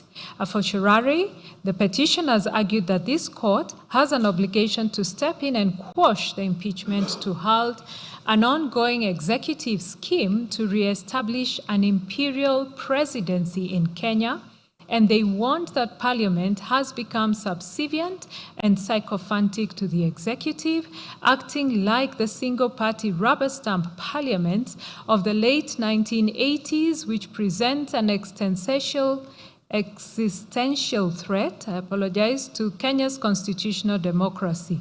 They restated the prayers that sought to declare the impeachment null, void, and an act of political persecution that violated Articles 25, 27, 50, and 150 of the Constitution, and orders of certiorari quashing the National Assembly's 8th October 2024 resolution approving the impeachment motion, and Gazette Notice 13401, which appointed H.E. Kindiki as Deputy President. They also sought to quash the National Assembly Standing Orders 64 and 65 and Senate Standing Orders 78 and 79 to the extent that they apply to the removal of a Deputy President and orders to compel both chambers of Parliament to promulgate a legally compliant, constitutionally envisaged procedure for removing a deputy president under Article 150, Sub-Article 2. The petitioners relied on various local authorities, including the Sonko case earlier mentioned, as well as Jirongo versus Soy Developers Limited. They also relied on foreign authorities, including Kriegler versus the Law Society of Alberta, Republic R versus Budry, R versus Campbell, R versus Reagan, all of which citations you will find in the judgment, all from the Supreme Court of Canada. Further reliance was placed on books, articles, speeches, and reports, as well as interview statement by Senator Edwin Sifuna on the Senate floor as per the Hansard of 9th October 2024, and an interview statement by H.E. Gachagua on Inoro TV. In the end, the petitioners prayed that their petition be allowed as prayed. Moving on to the 43rd petitioner's case, Mr. Morara Omoke filed a petition dated 9th October 2024 before the High Court of Kenya at Eldoret, together with a supporting affidavit sworn on the same date in his capacity as a Kenyan citizen and patriot, acting in defense of constitutionalism, the rule of law, and democratic governance. The petition challenged the constitutionality and legality of the impeachment proceedings commenced against H.E. Gachagua by the National Assembly and Senate. He contended that the impeachment process was politically motivated, defective, unconstitutional, and undertaken in violation of the sovereign will of the people expressed during the 2022 general election. His case centered on the alleged violations of Article 1, 10, 38, 47, 48, 50, 73, 75, 94, 118, 145, and 150 of the Constitution, that the impeachment motion tabled by the Honorable Motuse had not been preceded by adequate public participation, and that the MPs who appended their signatures in support of the motion failed to consult their constituents before supporting the impeachment process. He further alleged that the process of collecting signatures in support of the impeachment motion was tainted by bribery, undue influence, intimidation, and forgery of signatures belonging to some MPs. He contended that the subsequent public participation exercise conducted on 4th and 5th October 2024 was merely cosmetic and incapable of constituting meaningful public participation because it was hurried, poorly coordinated, inadequately publicized, and conducted through only one center per county and constituency. He also complained that the public participation forms contained only the allegations against H.E. Gachagua and omitted his responses, thereby condemning him unheard and violating the principles of fairness and natural justice. He also alleged bias and conflict of interest on the part of the Speaker and Deputy Speaker of the National Assembly. He contended that both office holders publicly supported the impeachment process before the motion was tabled and debated in Parliament, thereby compromising their constitutional obligation to act as neutral and impartial arbiters during the proceedings. He asserted that the impeachment motion was politically motivated and arose from internal disputes within the UDA party, yet the parties involved had failed to exhaust internal party dispute resolution mechanisms under the party constitution before initiating impeachment proceedings. He also argued that there existed no comprehensive statutory framework governing impeachment proceedings and the collection of signatures for impeachment motions, thereby rendering the process legally deficient and constitutionally uncertain. Mr. Omoke then sought the following orders. A declaration that the impeachment motion moved by the third respondent does not meet the threshold set out in Article 145 as read with Article 150 of the Constitution. B, a declaration that the impeachment of Geoffrey Rigathi Gachagua was unconstitutional. C, a declaration that the Speaker and Deputy Speaker of the National Assembly were biased and ought to have disqualified themselves from the impeachment process.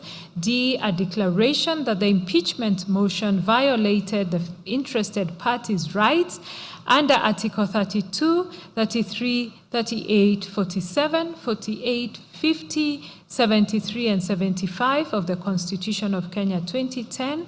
E, a declaration that the impeachment motion against the interested party was tabled in a manner that violates Article 110, 94, and 118 of the Constitution, as no public participation was conducted by Honorable Mutuse Ekomas Mwengi and by the members who appended their signatures prior to moving the impeachment motion in the National Assembly. F, a declaration that the impeachment motion, which was a result of a dispute in the United Democratic Alliance Party, was tabled before the National Assembly without exhaustion of internal remedies, contrary to the exhaustion doctrine and Article 159 of the Constitution of Kenya. G, a declaration that in the absence of an enabling legislation operationalizing the provisions of Article 150 of the Constitution of Kenya, there is no legislative and administrative framework within which the impeachment of the DP was anchored, and H, that each party bears its own costs. In his submissions, Mr. Omoke focused on two main issues, namely, whether the impeachment of H.E. Gachagua was unconstitutional and whether the lack of legislation to operationalize Article 150 of the Constitution vitiates the impeachment. He wholly adopted H.E. Gachagua's submissions dated 7th October 2025, submitting that the constitutionality of the impeachment transcends him and must be evaluated with a view to advancing constitutionalism and the rule of law. He maintained that public participation was inadequate and a sham, as the mover of the motion and the 291 MPs who appended their signatures in support of the impeachment motion did not conduct any public participation in their constituencies before signing, contrary to Articles 1, 10, 94, and 118 of the Constitution.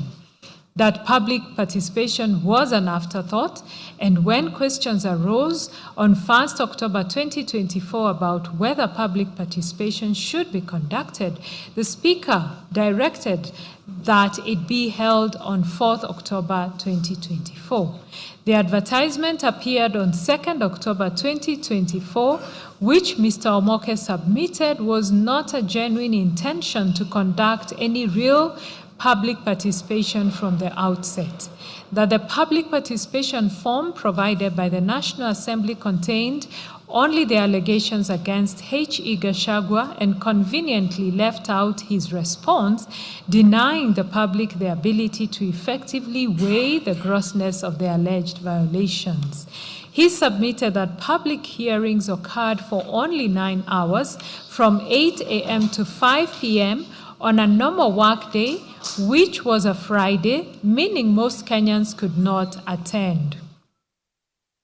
That venues were changed on the eve of the exercise. For example, in Embu, it changed from IFAD Hall to Talent Academy, and in Nairobi, it changed from KICC to Bomas of Kenya. He submitted that in Kiambu constituency, only about 2,000 people attended in a county with over 1 million registered voters, that there was no proper coordination, and he described the situation as utter pandemonium akin to the Tower of Babel. He contended that in some areas, especially in Mount Kenya, public participation forms were faulty. There were incidents of pre-filled forms, and a vehicle ferrying pre-filled forms was torched in Nyeri County. That the National Assembly extended the exercise to the following day on the 5th of October 2024, but no proper notification was made and MPs kept away from the exercise. He added that in some constituencies like West Mugirango, the MP never opened the constituency office, and that the one center per county and one center per constituency is too deficient, as public participation should have been conducted at least at each polling station or at minimum each ward. Mr. Omoke submitted that the National Assembly neither processed, nor considered the feedback collected, and the entire exercise was a mere sham to hoodwink innocent Kenyans. He accused Deputy Speaker Gladys Bos-Sholei of being biased in that on 23rd September 2024, while speaking at a function in Uasin Gishu County, she swore to spearhead the impeachment motion and put the Deputy President on notice, stating in quotes, "Mimi mwenyewe nitakupeleka nyumbani." In brackets, "I will personally take you home." That she also hinted at some of the grounds of impeachment before the motion was even tabled. He further argued that Speaker Moses Masika Wetangula on 29 September 2024, while attending a church function at Wamonyo Catholic Church in Machakos County, publicly took a stand on the impeachment motion before it was tabled. Using the biblical description in Mark 9:38-50, he stated that H.E. Gachagua, being a part of the body that leads to sin, should be cut off. These utterances he submitted violated Articles 47, 50, and 150 of the Constitution, and that neither the Speaker nor the Deputy Speaker should have presided over the impeachment motion. Mr. Omoke submitted that the Constitution sets a high threshold for impeachment as the measure is a grossness of alleged violations, and that grudges and squabbles cannot be the basis for removal. He contended that extraneous grounds were introduced on the floor on 8th October 2024, as it was alleged that H.E. Gachagua had referred to Honorable Florence Jematea Sergon, the countrywoman rep of Baringo, as a harlot. That Honorable Karoli Omondi, MP Suba North, referred to conversations he had with H.E. Gachagua without providing any proof. Honorable Patrick Makau, MP Mavoko, also made references to conversations without providing any proof. On the vote that 281 MPs supported the motion, 44 opposed, and there was one absentee, Mr. Omoke submitted that MPs abdicated their obligation to weigh the grounds against the intermediate standard of proof set by the Supreme Court in Odinga and 5 others versus IEBC and 3 others. That the impeachment overturned the decision of 7,176,141 Kenyans who voted for the joint ticket on 9th August 2022, a decision upheld by the Supreme Court, and that the motion was an egregious overthrow of the decision of the majority with that of a few. It was Mr. Omoke's further submission that no statutory legislation exists on the process of impeachment of the President and Deputy President from start to completion, as no legal framework exists on the collection of signatures in support of an impeachment motion. Therefore, there is no framework upon which the impeachment of the Deputy President was anchored. He submitted that in D and others, that is the Attorney General, this court was persuaded by Mr. Omoke, who was a petitioner therein, that the lack of legislation on signature collection and verification and on the conduct of referenda initiated the BBI process. He submitted that the same principle applies here, and that legislation is so central to the fairness of the process that the court ought to, at minimum, issue a structural edict requiring enactment of this legislation.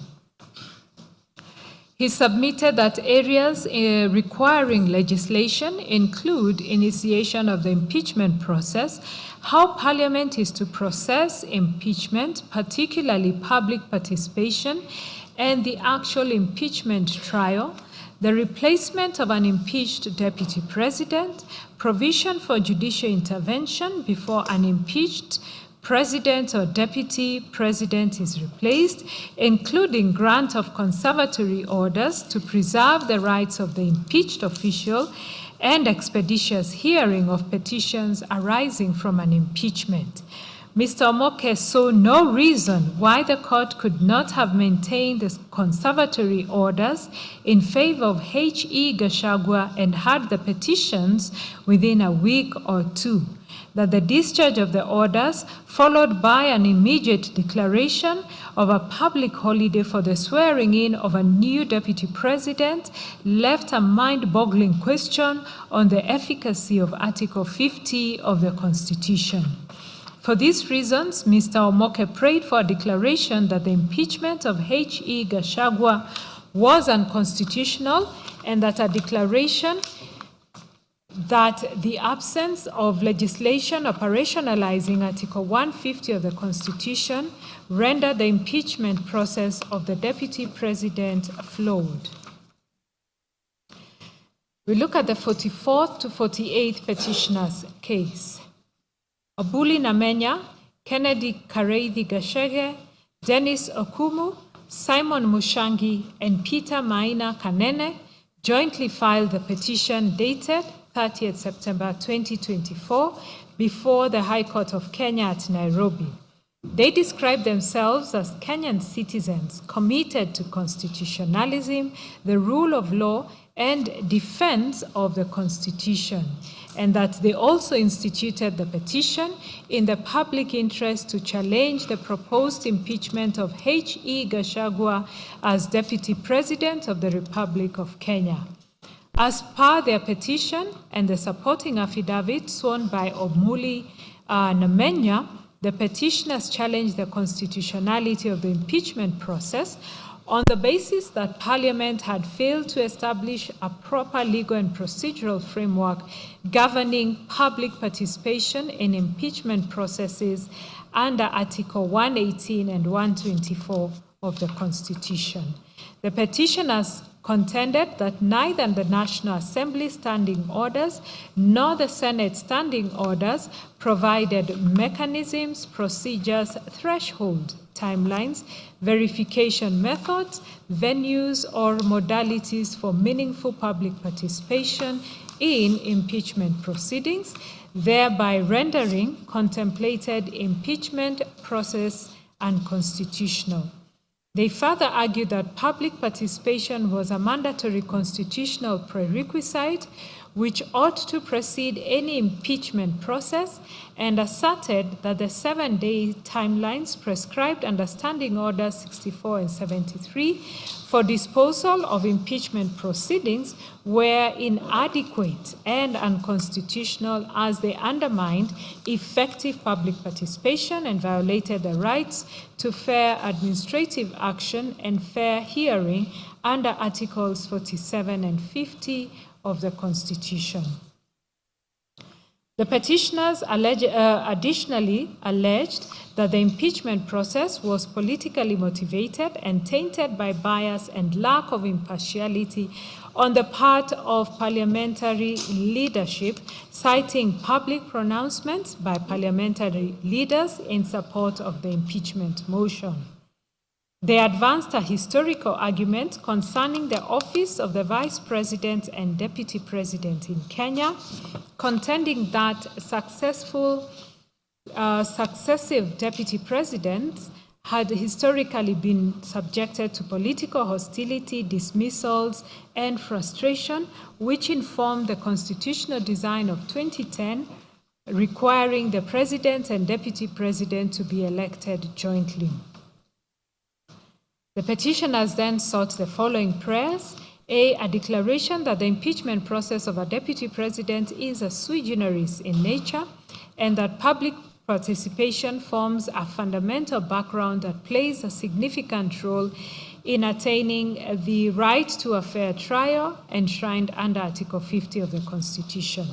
B, a declaration that public participation is the only avenue or means through which the people can exercise their sovereignty contemplated under Article 1 of the Constitution in determining whether an office created under the Constitution ought to be abolished, or whether accountability mechanisms created under this Constitution ought to be put in motion or otherwise, and that the lack of elaborate procedure or certainty as to when the same should commence or conducted will ordinarily amount to usurpation of the people's power and subsequently amount to a violation of the Constitution.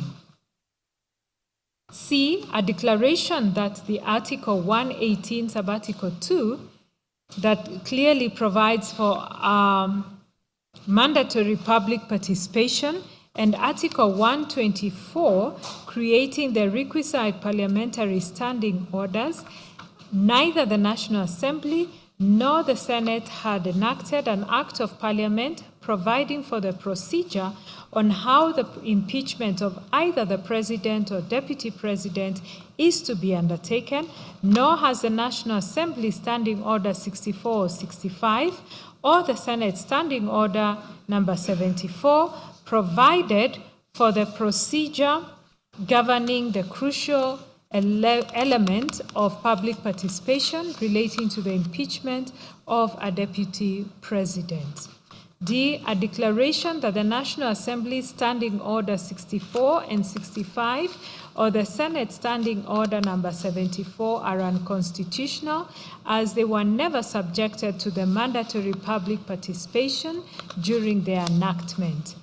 E, a declaration that the standing orders must with certainty and clarity provide that the public participation contemplated under Article 118 should be a conditional precedent that must precede all other processes relating, connected, or incidental to the impeachment of the Deputy President. F, a declaration that Article 27 requires that all Kenyans must be subjected to the principle of equality and equal protection of the law, while Article 47 requires that a person must be subjected to an administrative process that is procedurally fair, expedited, reasonable, and lawful, irrespective of one's status in society, and that the respondents herein have violated the same by commencing an impeachment process that is constitutionally tainted with illegalities. G, a declaration that public participation in an impeachment process is a fundamental infrastructure that facilitates the enjoyment of Article 50, and that the absence of the same will amount to the respondents herein violating, denying, threatening, or infringing the interested party's right to a fair trial during his impeachment.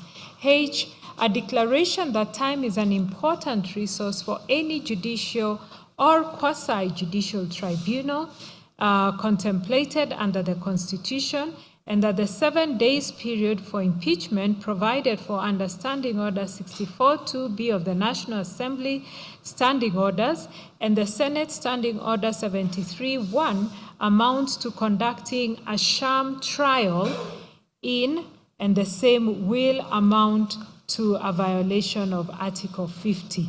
I, a declaration that Standing Order 64-2B of the National Assembly Standing Orders and the Senate Standing Order number 73-1 does not provide for the sufficient and adequate time for carrying out a qualitative, quantitative, meritorious, accurate, and secure public participation, the hearing and determination of the impeachment trial before Parliament that will result into a fair, just, impartial, and judicious determination of the impeachment trial as contemplated under Article 47 and 50 of the Constitution. J, a declaration that for purposes of authenticating and verifying the results of the participants taking part in the public participation, confirming all the requisite legal thresholds like that of citizenship, the total number of participants, public participation ought to be undertaken by an impartial state organ separate from Parliament. Looking at the 44th to 48th petitioners' submissions, led by Learned Counsel Mr. Njiro Ndegwa, the petitioners focused on the constitutional architecture governing impeachment of a deputy president, submitting that the process was fundamentally flawed because impeachment is a measure of last resort, not a primary accountability tool, and that the Senate failed to apply the mandatory modification rule under Article 152, which requires that Articles 144 and 145 be applied, in quote, with necessary modifications to the deputy president. Mr. Ndegwa submitted that the proceedings violated fair hearing rights under Article 50, including the refusal to adjourn when the deputy president fell ill, that the process was infected with bias, irrelevant considerations, and procedural violations of the Standing Order 75, 78, and 80, and that the cumulative defects render the entire impeachment null and void.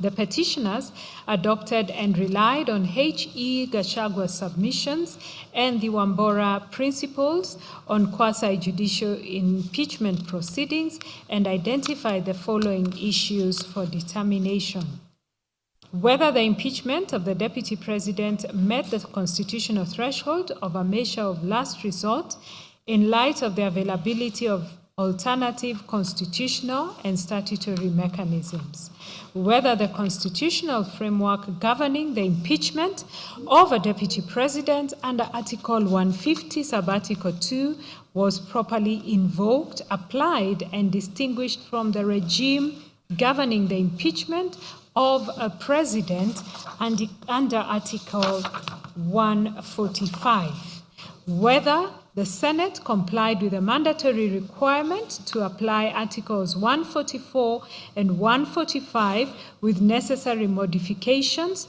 as contemplated under Article 152 and Standing Order 79. Whether the failure to apply the modification rule undermined the constitutional principles of sovereignty of the people, national values, and political rights, including the legitimate expectation of tenure. Whether the impeachment process satisfied the constitutional and jurisprudential standards applicable to quasi-judicial proceedings as articulated in the Wambora decisions. Whether the Senate's failure to comply with constitutional requirements renders the impeachment process null and void. Whether the impeachment process violated the Deputy President's right to equality and equal protection of the law under Article 27.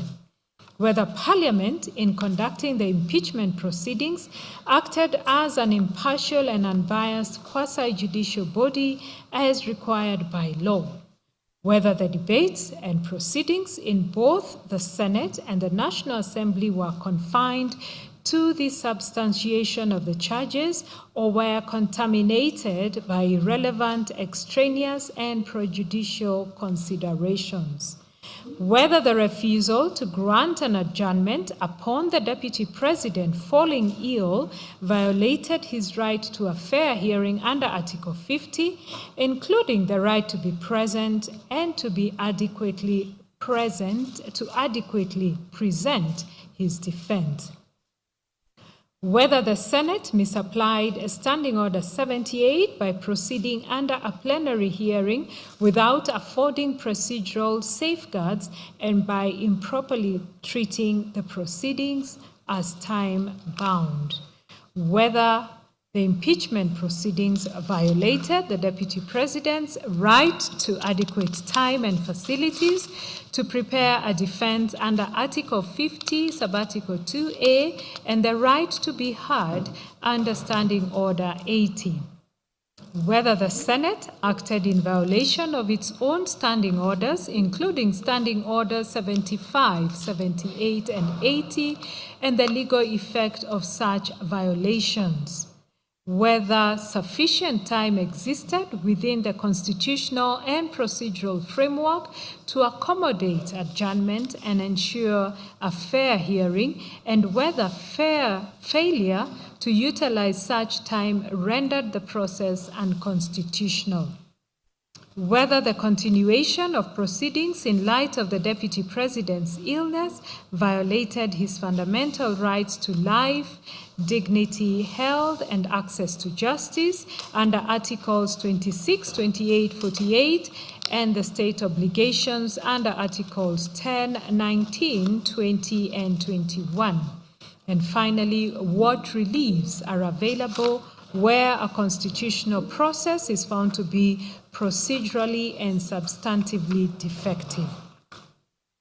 Learned Counsel submitted that impeachment is not intended to be a primary or convenient mechanism for addressing alleged misconduct, but rather an extraordinary remedy reserved for the clearest and most compelling cases where no other lawful avenue exists. They argued that the Constitution establishes a graduated hierarchy of accountability, beginning with civil liability, criminal prosecution, and administrative action, and only thereafter impeachment. It was emphasized that Article 143 expressly removes immunity from civil and criminal proceedings for the Deputy President, unlike the President. According to Mr. Ndegwa, this signals that allegations against a Deputy President should, in the first instance, be addressed through ordinary legal processes. Parliament, however, bypassed these mechanisms and resorted to impeachment as a first recourse, which Council contended offends the principles of proportionality, rationality, and legality. They further submitted that no evidence exists that Parliament considered whether the allegations could have been addressed through criminal investigation or civil proceedings before invoking impeachment. Council also drew attention to Article 152, which provides that Articles 144 and 145 apply to the Deputy President with the necessary modification. Council argued that this phrase is not ornamental, but a deliberate constitutional command requiring contextual adaptation of the presidential impeachment framework to the distinct office of the Deputy President. In their view, the requirement imposes an active obligation on the Senate to interrogate, adjust, and tailor the procedure rather than merely transplant it without reflection. Standing Order 79, they submitted, operationalizes this obligation by requiring the Senate to consciously and expressly apply the modification principle. Mr. Ndegwa submitted that nowhere in the Senate Hansard is the Speaker recorded as guiding the House on the necessity, the scope or content of the required modifications as the Senate proceeded, as though Article 145 applied mutatis mutandis and in toto without any modification.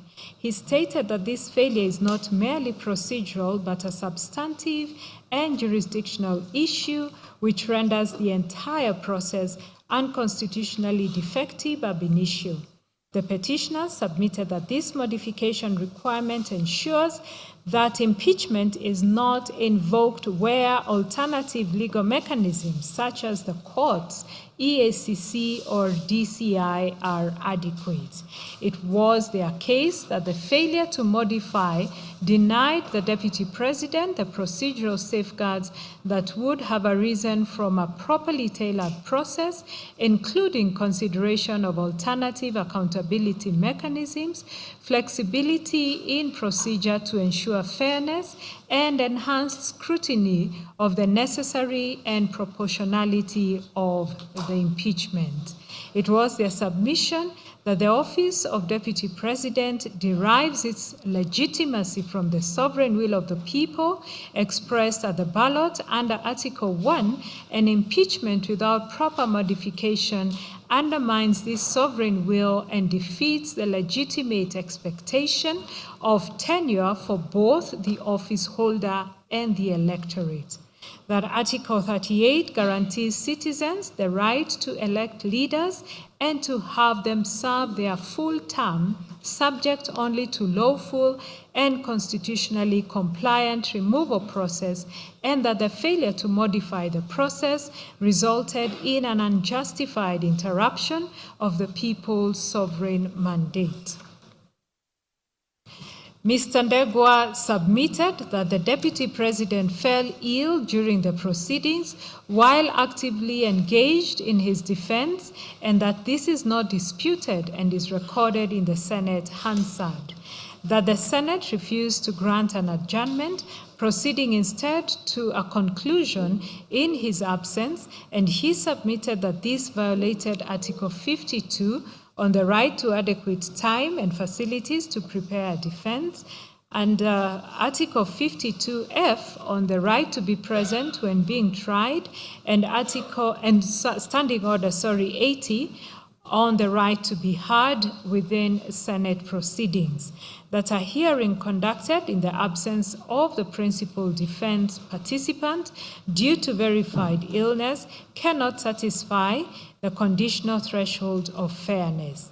He stated that the Senate had sufficient procedural latitude under Standing Order 75 2B to adjourn without violating any constitutional timeline, but the refusal was not dictated by lack of time, but by a failure to exercise discretion fairly. The petitioner submitted that under Article 26 on the right to life, the state must refrain from actions that undermine physical well-being or exacerbate medical vulnerability, and that proceeding with impeachment during illness reduce the Deputy President to a procedural object rather than a rights-bearing participant. They stated that Article 48 on the access to justice extends to all adjudicative processes, including parliamentary impeachment, and that meaningful participation requires reasonable accommodation and denial of adjournment rendered access to justice illusory. They also submitted that the test for bias is objective and whether a reasonable and informed observer would apprehend bias, and that senators acknowledged imperfections in the case but still voted to impeach, which demonstrated bias. They urged the court to address the impeachment process as a whole, not in fragments, noting that the petitioners have demonstrated cumulative defects, including failure to apply the modification rule under 152, absence of impartiality and presence of bias, reliance on irrelevant and extraneous considerations, violations of fair hearing rights, misconstruction of the constitutional and procedural framework, and breach of Standing Orders 75, 78, and 80. They submitted that individually, each defect is serious, and collectively, they reveal a process that is constitutionally unsound from inception to conclusion. That Article 165(3)(d) Roman 2 vests the High Court with jurisdiction to determine whether anything done under constitutional authority is inconsistent with or in contravention of the Constitution. They contended that this court is not being invited to interfere with parliamentary politics, but is being invited to perform its core constitutional function as guardian of legality and fundamental rights, and where Parliament acts within constitutional bounds, the court defers, but where it acts outside those bounds, the court must intervene, not as an intruder, but as a constitutional necessity. As such, the petitioners urged the court to find that impeachment was not a measure of last resort when ordinary legal mechanisms were available and bypassed, that the Senate failed to apply the mandatory modification rule under Article 152, rendering the process unconstitutional ab initio, that the refusal to adjourn during illness violated Articles 50, 26, 28, and 48, that the proceedings were infected with bias and irrelevant considerations, and that the cumulative defects render the impeachment null, void, and of no legal effect. They then prayed that their petition be allowed in entirety. I will then take over from the 51st petitioner's case. Caroline Mwangi, the 51st petitioner, in the consolidated petitions, filed a petition dated 26th of September 2024 before the High Court of Kenya at Milimani as a public-spirited Kenyan citizen and a defender of the Constitution. Ms. Mwangi contended that the impeachment process was unconstitutional, unlawful, and politically motivated. She relied on public statements allegedly made by Honorable Didmas Baraza and Honorable Gladys Bosholei in September 2024, indicating that the impeachment of H.E. Gachagua had already been predetermined, and further referred to a motion by Honorable Danson Mungatana expressing displeasure with the conduct of His Excellency Gachagua. Ms. Mwangi asserted that the allegations leveled against his H.E. Gachagua were vague and supported by evidence and lacking in specificity and peculiarity, contrary to the constitutional requirements of fair hearing and due process under Articles 47 and 50 of the Constitution. She further alleged that the intended impeachment process mounted to a political witch hunt designed to settle political scores rather than a lawful constitutional process, and contended that the respondents had violated the national values and principles under Article 10, including the rule of law, transparency, accountability, equality, and protection of human rights. She maintained that His Excellency Gachagua had not been accorded adequate notice of the charges against him, sufficient particulars of the allegations, nor an opportunity to adduce and challenge evidence in violation of Articles 25C, 35, 47, and 50 of the Constitution. As such, she sought for the following orders. A declaration that within the purview of Articles 25C, 35, 47, and 50 of the Constitution of Kenya, a person facing impeachment proceedings under Article 150 is entitled to be informed substantially with peculiarity and specificity and supported with evidence the grounds of impeachment before the commencement of the impeachment proceedings by the National Assembly and Senate. B, conservatory orders do issue against the respondents, restraining them from a collection of signatures in support of a motion to impeach His Excellency Rigathi Gachagua, lodging any motion and or carrying on proceedings seeking to impeach the Deputy President of the Republic of Kenya, the interested party herein. See, an order of compensation enshrined and provided for under Articles 23A of the Constitution of Kenya, made up of damages as shall be assessed and quantified by the petitioner, general damages, cost of the petition, and any other relief. The 51st petitioner neither filed any written submission nor attended the physical highlighting of submissions. In respect to the 54th petitioner's case, Emmanuel Elijah Otieno was the 54th petitioner in the consolidated petitions.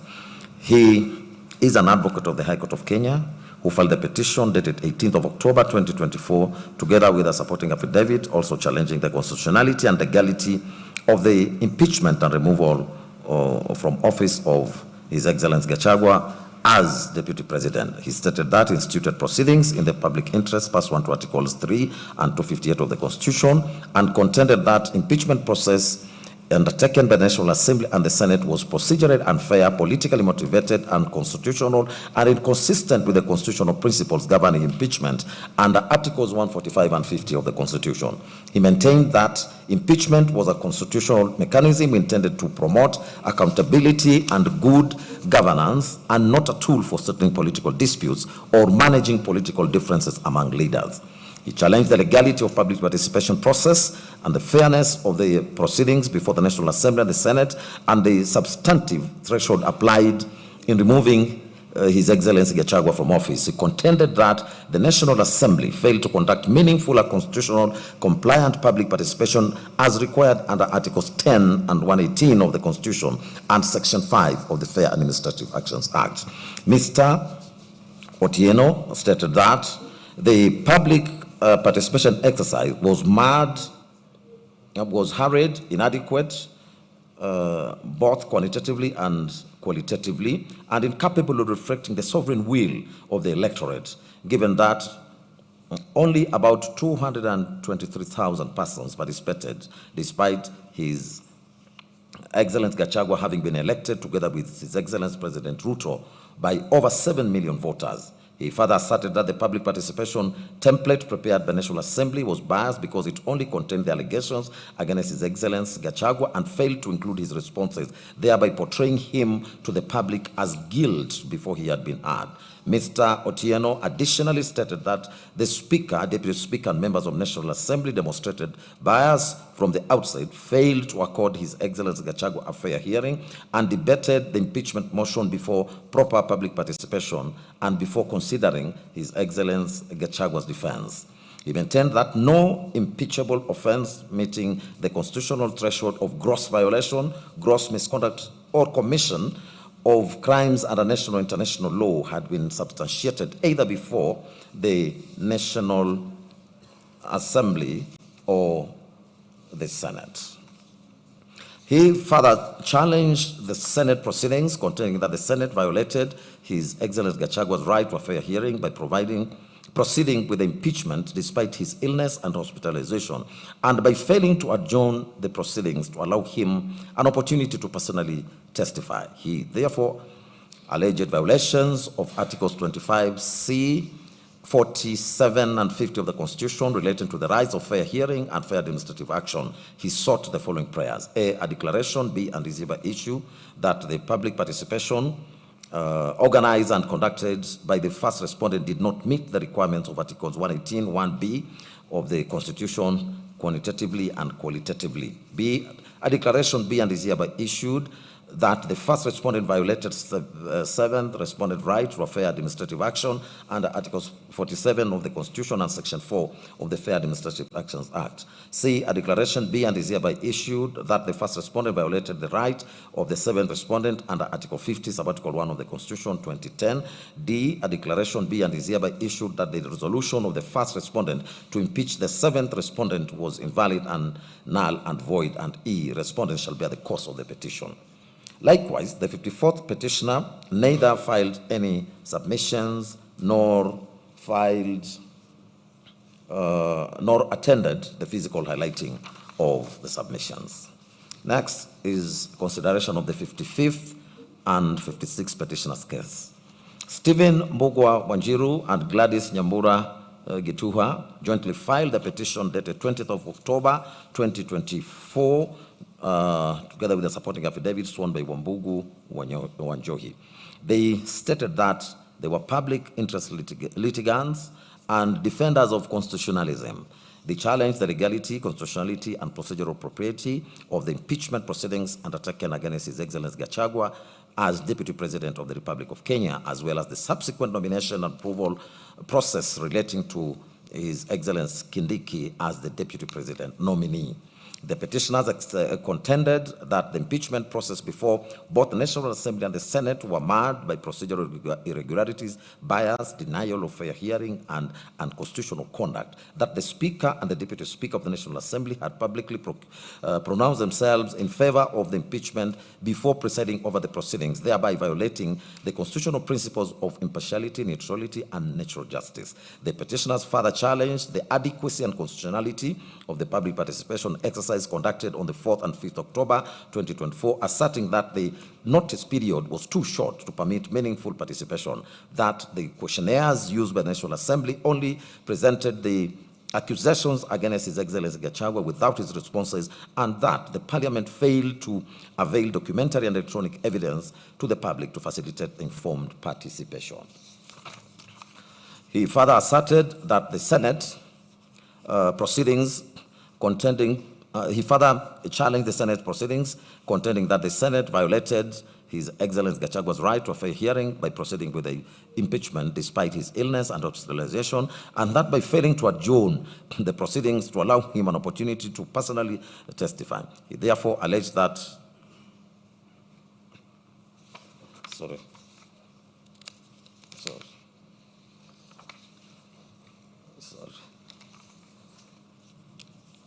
Sorry, I had repeated that bit, but I'll proceed from paragraph 133.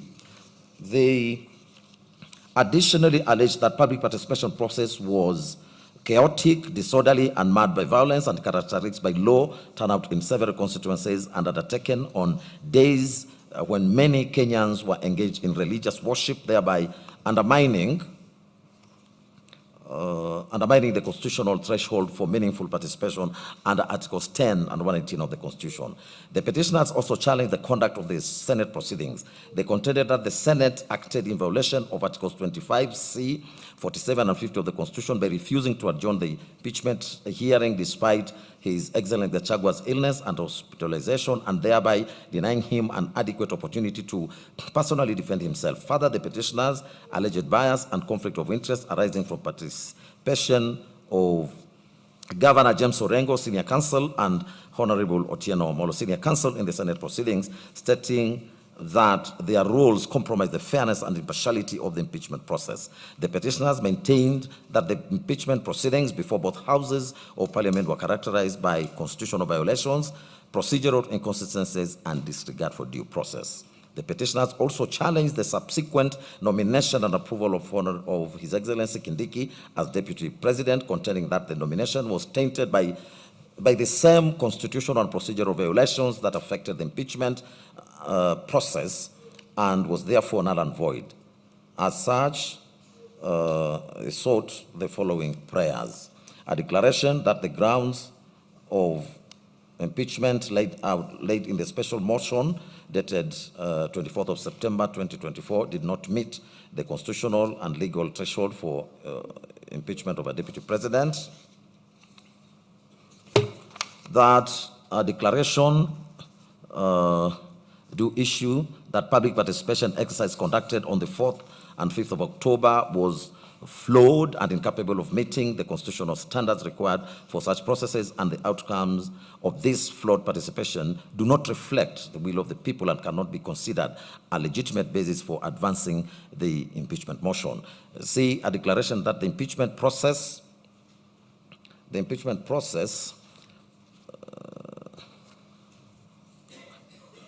against the deputy president initiated by the National Assembly and subsequently conducted by the Senate was tainted by substantive and procedural constitutional violations, rendering unconstitutional, illegal, null, and void. D, an order nullifying the impeachment of the deputy president as the process was marred by procedural irregularities, bias, conflict of interest, and a violation of the right to a fair hearing as guaranteed under Article 50 of the Constitution. A, an order directing the immediate reinstatement of the Deputy President to his duly elected office, having been unconditional and constitutionally and unlawful removed through an impugned process. F, an injunction restraining the President, the National Assembly, and any other state organs from proceeding with or effecting the appointment of any other person to the office of the Deputy President pending the hearing and determination of this petition. G, an order revoking the nomination and subsequent approval of Professor Kithure Kindiki as Deputy President by the National Assembly, as it stems from an unconstitutional process and is procedurally flawed and in violation of the Constitution. H, a mandatory injunction directing the National Assembly and the Senate to comply with the Articles 10 and 118 of the Constitution by ensuring meaningful and effective public participation in any future impeachment processes or similar proceedings of national importance.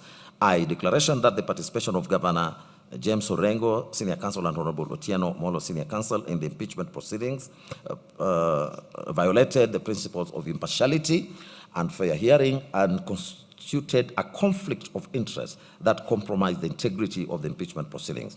J, an order awarding the petitioner cost of this petition, and K, any other orders or reliefs. The 55th and 56th petitioners did not file any written submissions, and they also did not turn up at the hearing.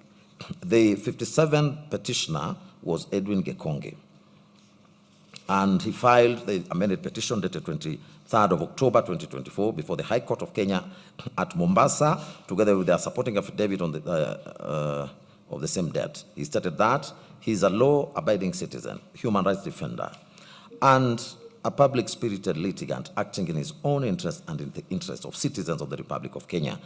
The petition challenged the constitutionality of the impeachment proceedings undertaken against His Excellency Gachagua as Deputy President, as well as the subsequent nomination and approval of His Excellency Kindiki as the Deputy President.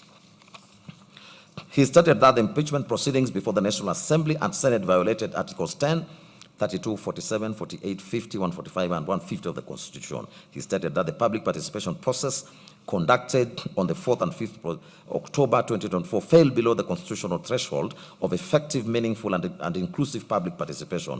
The petitioner asserted that the notice period for the public participation exercise was too short, that the exercise was limited to county offices instead of constituency level, and that the extension of the exercise to 5th of October 2024 was ineffective because the notice was issued on the very day of participation and coincided with a Sabbath day of worship for the Seventh-day Adventists, thereby excluding members of the faith from meaningful participation. He further alleged that the exercise was marred by confusion, violence, inadequate information, early closure of centers, and generally low participation, thus violating Articles 10 and 118 of the Constitution.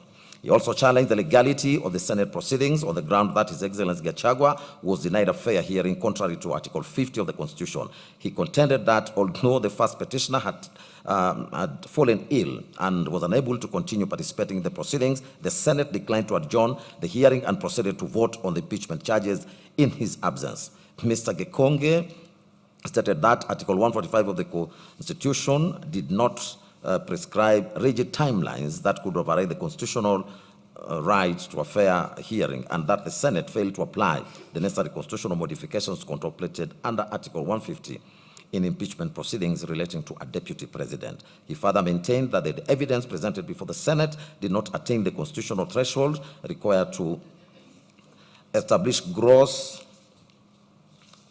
violation of the Constitution, gross misconduct, and serious reasons to believe that His Excellency Gachagua has committed crimes under national law. Mr. Gekonge also challenged the legality and constitutionality of the nomination and approval of His Excellency Kindiki as Deputy President, stating that the constitutional timelines under Article 149 contemplated meaningful public participation and adequate vetting before approval of a Deputy President nominee. He contended that His Excellency Kindiki remained a state officer serving as Cabinet Secretary at the time of nomination and had not formally resigned, thereby rendering him constitutionally disqualified under Article 137 and Sections 23 and 24 of the Elections Act. The petitioner further challenged the role of IEBC, contending that the commission was not properly constituted and therefore incapable of lawfully confirming the qualifications of the nominee. Mr. Gekonge sought the following orders. A declaration that the modalities put in place by the first respondent in respect of the public participation forums that were scheduled for the 4th and 5th October 2024 regarding the special motion fell below the threshold of a proper, effective, and meaningful public participation as envisaged under Article 10 of the Constitution. B, a declaration that the public participation process on the 5th of October 2024 was unconstitutional for failure to provide sufficient notice and in violation of the freedom of religion under Article 32. C, a declaration that the impeachment process against the first interested party undertaken by the first and the second respondents was unconstitutional and did not meet the requirements set under Articles 145 and 150 of the Constitution of Kenya. D, a declaration that the impeachment process as against the first interested party undertaken by the first and the third respondents was unconstitutional as it violated Article 50 of the Constitution of Kenya in terms of providing a fair hearing. E, a declaration that the impeachment proceedings of the first interested party taken by the first and third respondent was unconstitutional, void for failing to meet the evidential threshold of the impeachment of a deputy president under Article 150, subarticle 1B. F, a declaration that the nomination of Abraham Kithure Kindiki by the President of Kenya is unconstitutional, null and void, and in contravention of Article 137(1) of the Constitution. G, a declaration that the approval of the nomination of Abraham Kithure Kindiki by the National Assembly is unconstitutional for failure to comply with Articles 10 and 118 of the Constitution. H, a declaration that the approval of the nomination of a deputy president by the National Assembly under Article 149 of the Constitution must include public participation in every constituency. I, a declaration that the approval and nomination of Abraham Kithure Kindiki by the National Assembly is unconstitutional as Abraham Kithure Kindiki had not resigned as a state officer. J, a declaration that the independent, that IEBC at the time of nomination of Abraham Kithure Kindiki was not properly constituted to approve or confirm the qualification of Abraham Kithure Kindiki under Article 137(1) of the Constitution. K, a declaration that IEBC had violated Article 149 of the Constitution by confirming that Abraham Kithure Kindiki was qualified to stand as a member of Parliament as per Article 137(1) of the Constitution. L, any other orders as the court may deem just. Mr. Gekonge likewise did not file any submissions. In respect of the 50th, the 52nd and the 53rd petitioners, that is John Njomo, Clarence Eboso, and Wanjiru Mwangi, their petitions were withdrawn from the consolidated proceedings on the 7th November 2024, as well as on the 16th of May 2025. On the 7th interested parties case and submission, that is Kituo cha Sheria, it appeared as the 7th interested party in these proceedings and filed and a replying affidavit sworn on the 15th of April 2026 by Dr. Wambua Kituku, who is its executive director, as well as written submissions of even debt. Kituo identified 4 issues for court's determination, being whether the National Assembly process met the constitutional threshold for meaningful public participation and Articles 1, 10, and 118 of the Constitution. Secondly, whether impeachment proceedings were quasi-judicial to the extent that they meet constitutional and statutory procedural fairness standards. Thirdly, whether the court could review the procedural regularity of impeachment proceedings consistently with the doctrine of separation of powers. And lastly, whether the refusal to adjourn and the decision to proceed with in absentia violated the first representant's petitioner's right to fair administrative action and fair hearing under Articles 10, 27, 28, 47, and 50 of the Constitution. Kituo cha sheria averred that Article 118 of the Constitution mandated Parliament to facilitate public participation and involvement in legislation and all other business of the Assembly and its committees. They further argued that the removal of a deputy president from office was one of the most significant constitutional functions assigned to the National Assembly and the Senate, and directly affected the sovereign will of the people. It was their understanding that public participation in such a constitutional process had to be both quantitative to mean that a sufficient number of citizens had to be reached and accorded an opportunity to participate, and qualitative to mean that the participation had to be meaningful and capable of influencing the decision-making process.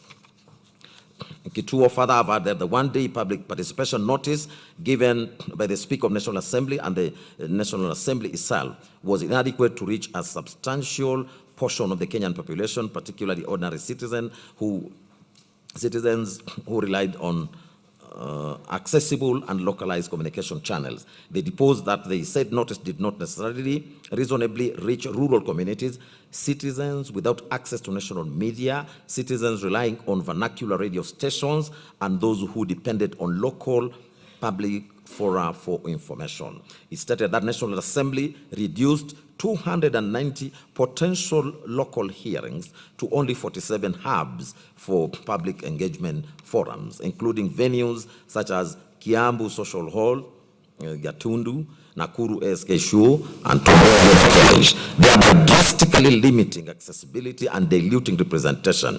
Kituo cha sheria averred that the National Assembly and the Senate did not take adequate steps to ensure that sufficient citizens were made aware of the intended impeachment process. In particular, they had failed to disseminate information through churches, mosques, temples, public barazas, community meetings, vernacular radio stations, and county-level public participation forums. They further averred that the alleged public participation conducted by the National Assembly and the Senate lacked adequate structures for public engagement, including ICT-based platforms for the submission of views, decentralized citizens forums, structured mechanisms for receiving memoranda from citizens across counties, and organized town hall meetings. As a result, members of public were largely reduced to observers of the proceedings rather than participants in the process. They deposed that in the impeachment proceedings conducted by the Senate, by the Speaker of the Senate and the Senate on the 16th and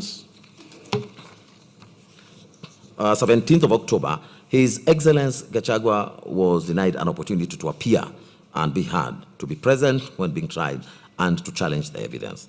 That during the proceedings on the material day, it was communicated to the Speaker of the Senate, and the Senate, that is Excellency Gachagua, was present but subsequently fell ill. He was then rushed to hospital for urgent medical attention, and his legal counsel duly communicated his admission to hospital to the Speaker. Notwithstanding the request for adjournment on this ground, the Senate declined the request and proceeded to hear the case in the absence of His Excellency Gachagua and his counsel. The Senate subsequently decided to remove His Excellency Gachagua from office by impeachment for gross misconduct and on grounds of violation of the Constitution. Kituo stated in the proceedings of that the proceedings of the removal from office of the deputy president before the Senate involved the reception of evidence, evaluation of contested facts, and the making of determinations that directly affected the fundamental rights of His Excellency. Those proceedings, therefore, ought to have been procedurally fair and to have accorded him an opportunity to be present during the trial, to be cross-examined, to be re-examined, and to fully clarify any allegations made. However, the Senate, in disregard of the quasi-judicial nature of the proceedings, reached its determination without affording His Excellency those rights. Kituo cha Sheria contended that declining an adjournment request when His Excellency suffered severe and involuntary pain constituting a medical emergency was inhumane and unreasonable. They further averred that the one-day public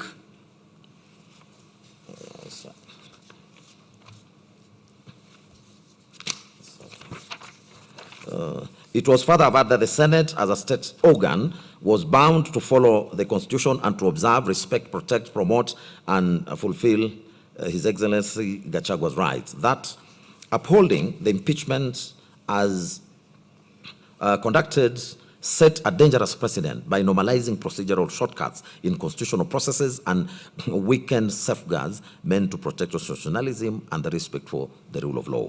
The absence of cross-examination in the present case was, in his view, a novel and serious procedural omission that contravened national values and principles of governance, including good governance, integrity, transparency, accountability, fairness, human dignity, equality, social justice, inclusiveness, equality, human rights, non-discrimination, and protection.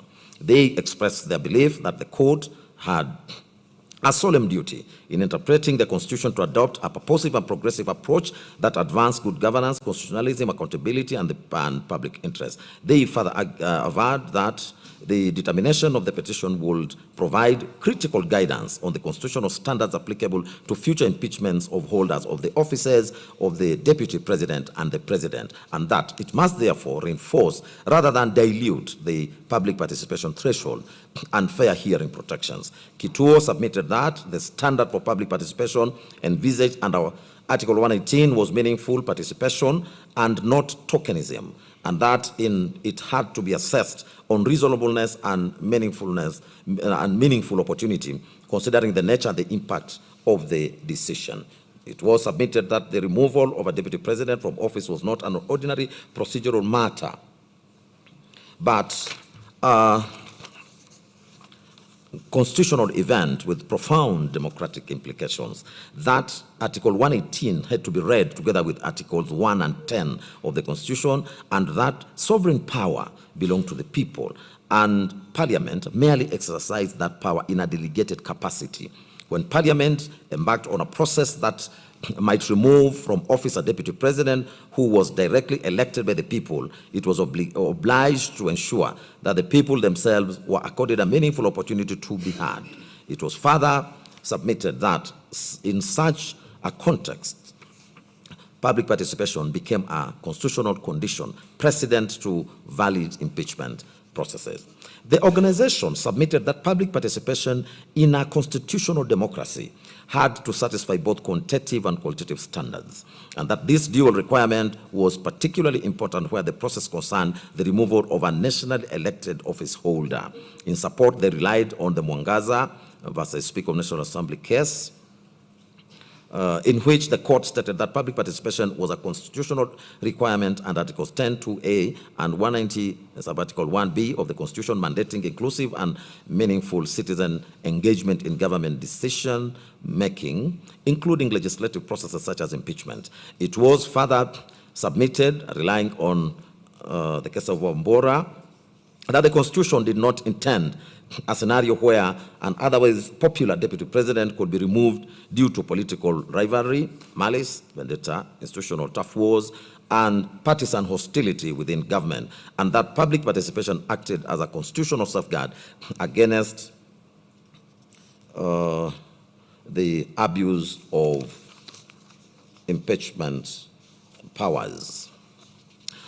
On the inadequacy of the notice period, the interested party submitted that the one-day Gazette notice and a national radio announcement coupled with two-day public engagement period was grossly inadequate to facilitate meaningful public participation, as such short time could not reasonably reach most Kenyans, particularly ordinary citizens who relied on accessible and localized information channels. On the over-centralization of venues, They submitted that the Speaker of National Assembly and the National Assembly failed to utilize several well-established participatory mechanisms ordinarily available to them, including ICT platforms for structured public input, county-based citizen engagement forums, public notice boards, and accessible announcements, town hall meetings, engagements through representation of the people, and decentralized partisan platforms across counties. Instead, the National Assembly adopted a centralized and restrictive mode whereby all 290 constituencies were grouped into only 47 participation centers, one per county. This arrangement overloaded single venues, diluted constitutional high-level representation, and transformed public hearings into mass gatherings where individualized contributions were particularly impossible. The structural barriers disproportionately undermined meaningful engagement, especially for marginalized communities, people with disabilities, workers unable to leave employment on short notice, those without transportation, and citizens living far from county headquarters. It was submitted that a process of this gravity required decentralized, not consolidation of engagement forums. On the rigid and non-deliberative format of engagement, they submitted that the National Assembly employed a highly structured and restrictive model of engagement in which parliamentary clerks read out the charges, provided a general explanation of the processes, attendees were given limited time to offer their views, and those views were recorded in a pre-designed format for compilation. That format did not allow robust deliberation, did not permit cross-examination of claims, and did not facilitate informed submissions on the constitutionality or factual basis of the impeachment. It was submitted that public participation had to be interactive and not merely a formalistic exercise. On the inadequacy of the online submission mechanism, they submitted that the National Assembly's website provided template forms where citizens could tick boxes indicating support or opposition to the impeachment, but those forms offered only binary choices, allowed no uploading or supporting documentation, and permitted no opportunity for dialogue or nuanced analysis. This reduced public participation to checkbox voting rather than substantive constitutional engagement. They acknowledged in their submissions that the standard required was not perfection, but reasonableness. However, reasonableness is a matter of this magnitude required the Speaker of the National Assembly and the National Assembly to have actively mobilized public awareness through non-public convergency points such as churches, mosques, temples, public barazas, national radio stations, vernacular broadcasting stations, and other accessible civil forums. The failure to which those avenues significantly restricted the reach of the notice and consequently diminished participation. The process was submitted to have been conducted on an extremely short notice, centralized into two venues, and structured in a rigid and non-deliberative manner, and procedurally shallow through form-based engagements, all of which demonstrated a failure to meet constitutional standards and called into question the validity of the impeachment of His Excellency Gachagua. It was further submitted that the removal of a deputy president from office was not merely an internal matter of parliament, but a matter of national constitutional significance affecting the democratic will of the electorate, the integrity of the executive structure, the political stability of the Republic of Kenya, and the sovereignty of the people, and that accordingly the electorate had to be accorded an opportunity to participate in a process that sought to overturn their democratic choice. Kituo cha Sheria submitted that even where Parliament acted within its constitutional mandate, when it undertook a process that received and evaluated evidence and reached determinations adverse to rights, reputations, and the tenure of office, it was obliged to meet minimum content on procedural fairness. It was submitted that the Senate proceedings bore all the hallmarks of a quasi-judicial trial from pleadings, evidence, contested facts, adverse finding to a grave sanction in the form of removal from office. And that Articles 47 and 50 of the Constitution and the Fair Administrative Actions Act 2015 therefore applied with full force. Impeachment of a national executive was not a mere political debate, but a structured constitutional trial with legal standards burdened with reputational, civil, and democratic consequences, which made the rights to be present, to cross-examine, and to be re-examined all the more imperative. It was submitted that Article 50, read together with Article 25C of the Constitution, and that scored that fair trial rights were non-derogable in substance, relying on Stephen Odede versus Court Marshall, in which the court confirmed that the right to a fair hearing and right and fair trial ought not to be unduly impeded, and that a trial body had to be circumspect in purporting to limit and take away such crucial rights, since Article 25C specifically provided that there was never to be any derogation from the right to a fair hearing. It was further submitted that while impeachment was sui generis, the logic of adversarial testing of allegations applied with equal, if not greater force. His Excellency Gachagua fell ill, was admitted for urgent medical care, and his counsel sought an adjournment, which was refused. The Senate proceeded in absentia without counsel, received and assessed evidence, and removed him from office, thereby extinguishing his ability to be present, to be cross-examined, and to be re-examined, and to participate meaningfully. It was submitted that a fair process entailed reasonable accommodation, including adjournment, where good cause was shown and no prejudice will be suffered that could not be compensated by way of cost or by way of time.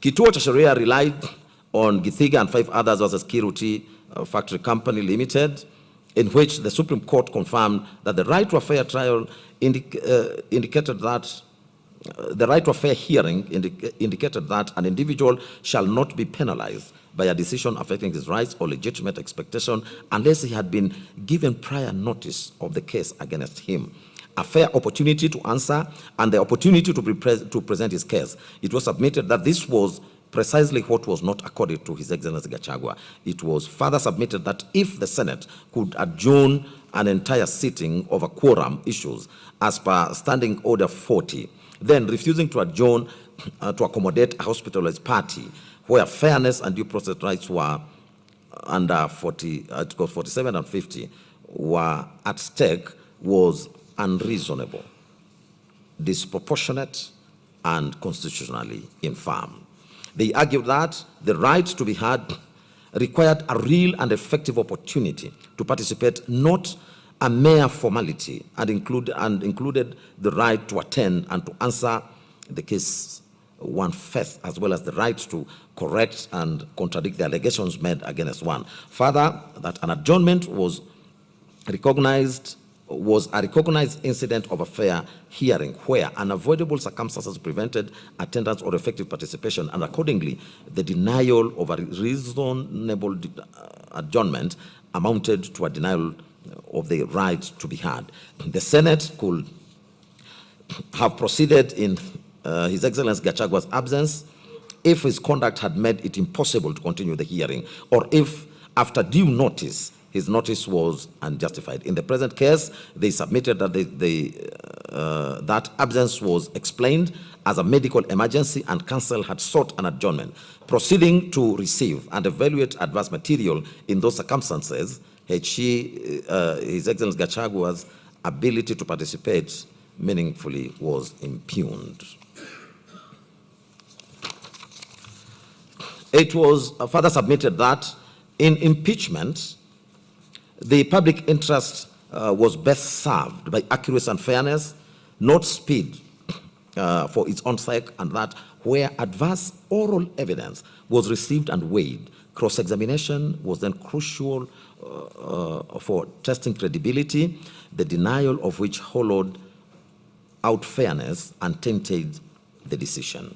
It was submitted that expedition could not cannibalize fairness, and that Articles 10, 47, and 50 demanded reasonable accommodation, especially where a short adjournment would have cured the prejudice occasioned by a medical emergency. Kituo cha Sheria submitted that courts had emphasized committee and institutional respect, and that impeachment was principally a political and constitutional accountability process, but that Parliament had not been insulated from judicial scrutiny where constitutional requirements were breached. Relying on the Mwangaza case, Kituo cha Sheria recalled the court's pronouncement that impeachment was an invaluable safeguard against impunity and an abuse of office that had to be jealously protected and must not be allowed to become an avenue for fighting political proxy wars or resurrecting ballot box contestations. The court further stated that the court further stated therein that watering down impeachment, lowering its bar too low, or allowing it to become a facade, masking hidden political interests, ran the risk of Kenyans losing confidence in the process, and that the intervention of courts came far down the impeachment path, making it the duty of the primary duty bearers to ensure that impeachment remained a constitutionally envisaged. Kituo cha Sheria submitted that constitutional review was therefore available to term procedural impropriety in the exercise of public power, even in political charged arenas. Further reliance on the relying on the Wambora case, Kituo cha Sheria recalled the Court of Appeal's statement that the process of removal lay entirely in the County Assembly, wherein it was initiated, and the Senate, wherein it was concluded, but that the court might only come in when necessary to confirm that the process had been properly followed as laid down in the Constitution and the statute. Accordingly, they submitted that the question before the court was not how the Senate should have voted, but whether it had obeyed the Constitution in getting there. It was submitted that Article 10 of the Constitution bound all state organs whenever they applied or interpreted the Constitution, or enacted, applied, or interpreted any law, or made or implemented policy, public policy decisions, and required good governance, integrity, transparency, accountability, human dignity, equality, social justice, inclusiveness, equality, human rights, and non-discrimination. An impeachment that shut out the subject's presence, cross-examination and re-examination, especially in a medical emergency, subverted human dignity, equality of arms, and accountability, and was thus unconstitutionally infirm. Kituo cha Sheria was not asking the court to supervise the National Assembly and the Senate debate or to substitute their judgment, but only to ensure that in reaching their determination, the constitutional procedures were observed. They sought a declaration that the impeachment proceedings conducted on the 16th October 2024 by the Senate were procedurally unfair, unconstitutional, and ultra-vires. A declaration that the Senate, acting as a quasi-judicial body, violated Articles 47 and 50 of the Constitution by denying cross-examination, re-examination, and a reasonable adjournment in the alternative. A reasonable adjournment. In the alternative, if the court was minded to preserve the proceedings, an order of remit directing the de novo hearing before the Senate in strict conformity with constitutional and statutory fair hearing requirements, including presence, representation, examination, disclosure, and reasonable determination, and such other orders as the court may deem fit to vindicate the Constitution and the public interest in a lawful, rational, and fair impeachment process.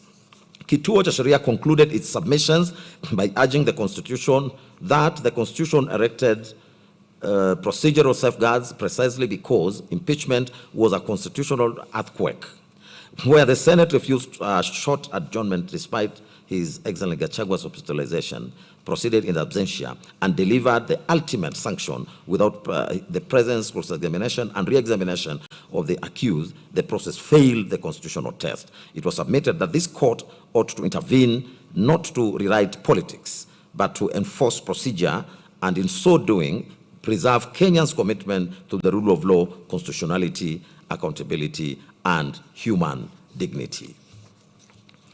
We'll now proceed to responses and submissions to the consolidated petitions.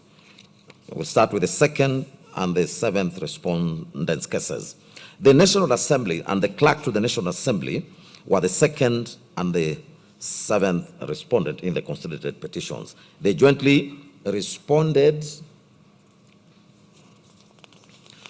to the petitions through replying affidavits sworn by its clerk, Samuel Joroge, on the 9th of October 2024 and the 21st of October 2024, and the grounds of opposition dated 4th of October 2024. They asserted that the impeachment process was entirely constitutional, lawful, and procedural fair, and that all actions were taken, all actions taken complied with Articles 145, 150, and 118 of the Constitution, as well as the National Assembly standing orders, as well and the court directives. They further posited that the impeachment of the Deputy President followed Article 150, Sub-Article 2 of the Constitution, which applies Articles 144 and 145 of the for the President with necessary modification, and that Standing Order 65-2 of the National Assembly explicitly states that Standing Order 64 applies to the Deputy President with necessary modifications as well. They deposed that the Speaker validly confirmed that the motion met the required legal form and the signature threshold of at least 117 MPs, or 1/3 of all members, that public participation was adequate, inclusive, and compliant with court orders, as the National Assembly placed advertisements in all three national dailies on the 2nd, 3rd, and 4th of October 2024. Public hearings were held on the 4th of October 2024 across the country, and that public and the public will submit views by way of email, post, hand delivery. A dedicated template in English and Kiswahili was provided, and they were also able to visit the constituency offices. The respondents contended that upon being served with a court order on the 3rd of October 2024, they extended public participation to the constituency level until 5th of October 2025, and that a public participation report was published. They asserted that the process was real and not illusory, that public participation was not part of the Deputy President defense, as it was meant to gather general public views to inform the Assembly, and that holding it first preserved the integrity and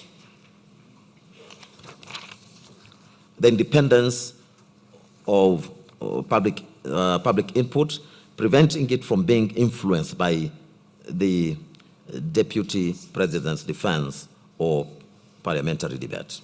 The respondents maintained that the Deputy President still received his full right to be heard during the debate on the 8th of October 2024, where he appeared in person with his legal team. The respondents further claimed that one of the petitioners, Honorable Jane Jerry Maina, closed her Kirinyaga County Women Representative Office during public participation exercise, despite parliamentary officers being deployed there. Further, they reliably learned that the closure was directed by the woman representative herself, since she was vehemently opposed to the impeachment. The respondents averred that she cannot then benefit from her own actions that obstructed the public participation exercise.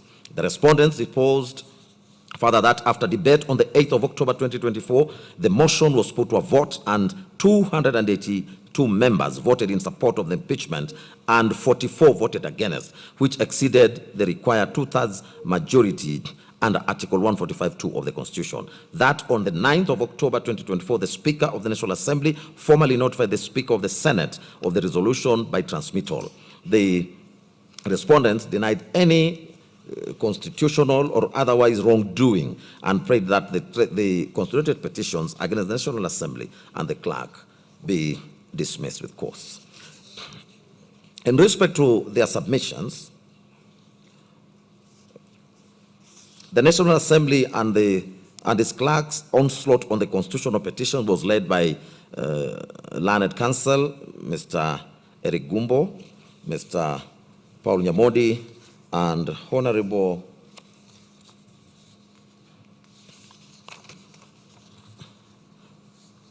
Gitonga Murugara. They identify the following issues for this court's determination. A, what is the extent of this court's jurisdiction to hear and determine the constituted petitions relating to the impeachment of His Excellency Gachagua? B, whether the sub judice rule under Standing Orders 89 and 103 of the National Assembly and the Senate Standing Orders bars parliamentary proceedings on impeachment where judicial proceedings are pending. C, whether the impeachment proceedings before the National Assembly were valid. D, whether the petitioners have demonstrated any valid grounds for challenging the impeachment proceedings conducted before the Senate. E, whether the impeachment unconstitutionally subverted the sovereign will of the electorate expressed in the 2022 general elections contrary to Articles 1, 2, and 38 of the Constitution. F, whether the nomination, approval, and appointment of Honorable Kindiki as the Deputy President was invalid, and whether the petitioners are entitled to any of the reliefs sought. The National Assembly and clerk submitted that the impeachment of His Excellency Gachagua as Deputy President was constitutionally valid, procedurally proper, and politically necessary to uphold accountability and the rule of law.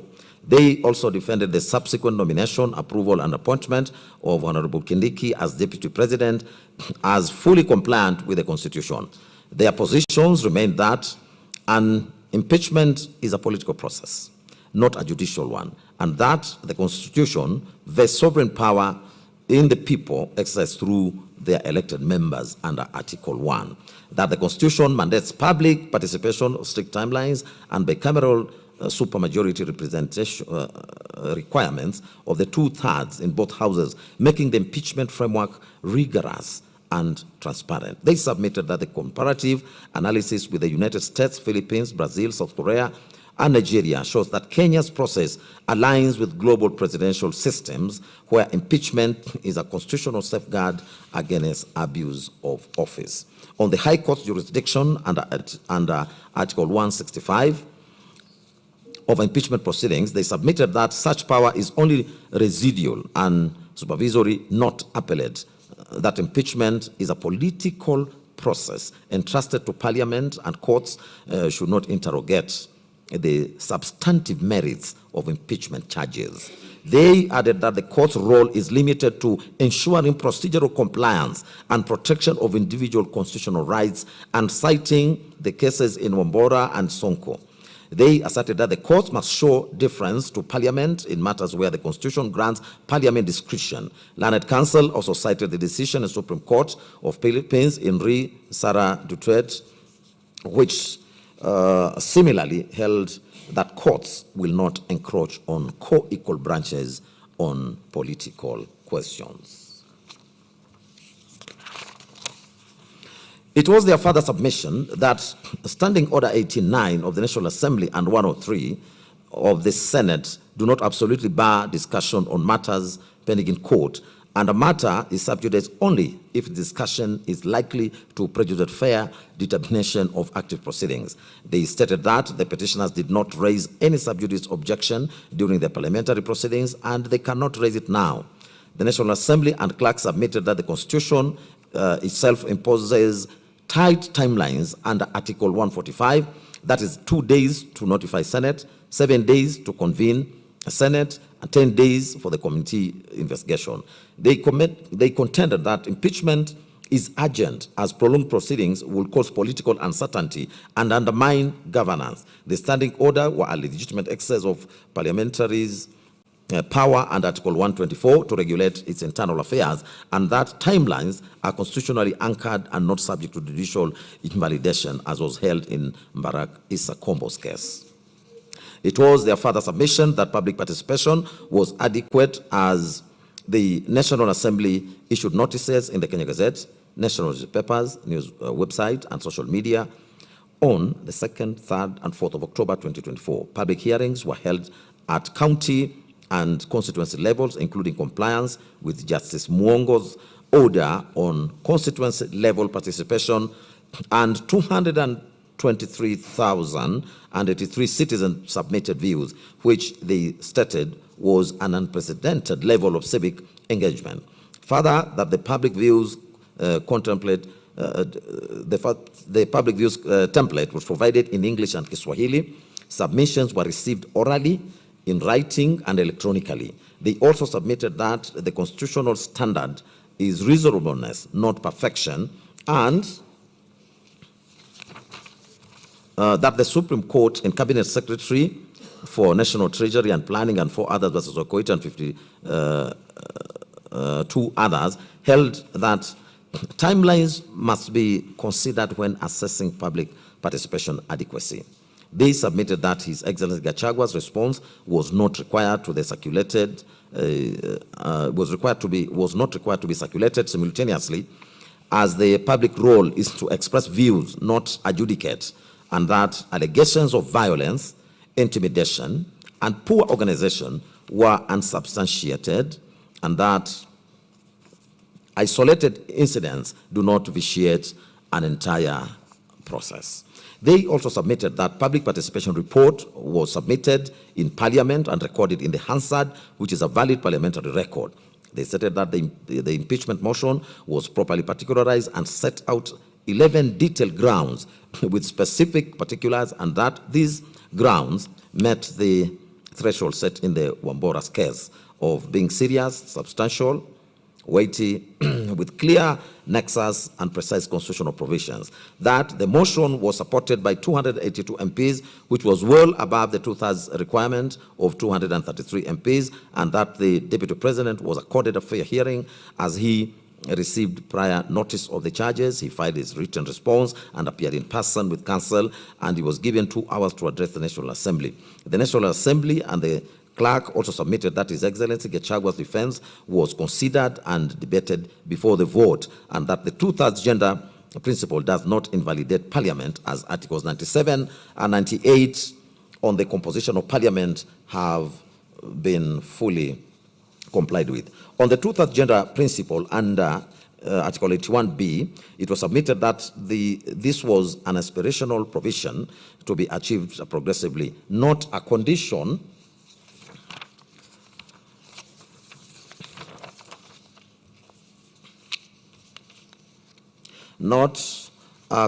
precedent to Parliament's validity, and that Article 261 provides a mechanism for addressing legislative delays, and that no advice from the Chief Justice or action by the President has occurred to dissolve Parliament. They contended that accepting the petitioner's argument would void all legislation and action since 2013 and will be an absurd and constitutionally impermissible outcome.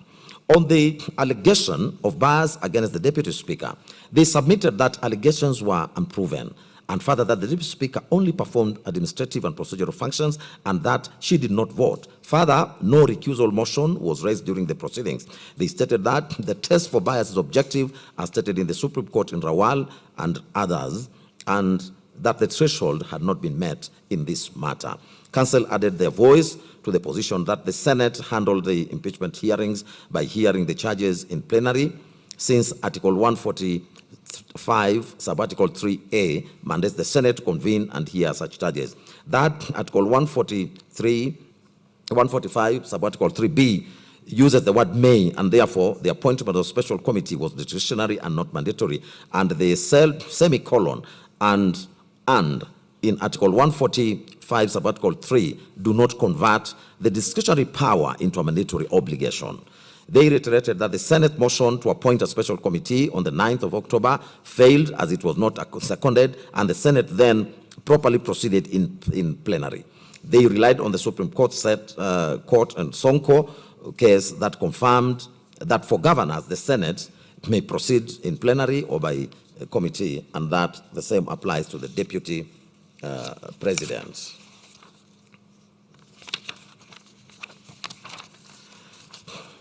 It was also their submission that the 10-day timeline for plenary proceedings was constitutional, as where the Constitution is silent, the Senate may regulate its own procedures under Article 124, Sub-Article 1, and the 10-day deadline was a reasonable exercise of procedural autonomy to ensure expedition. Council submitted that impeachment must be concluded without undue delay, and the timeline reinforced accountability and good governance.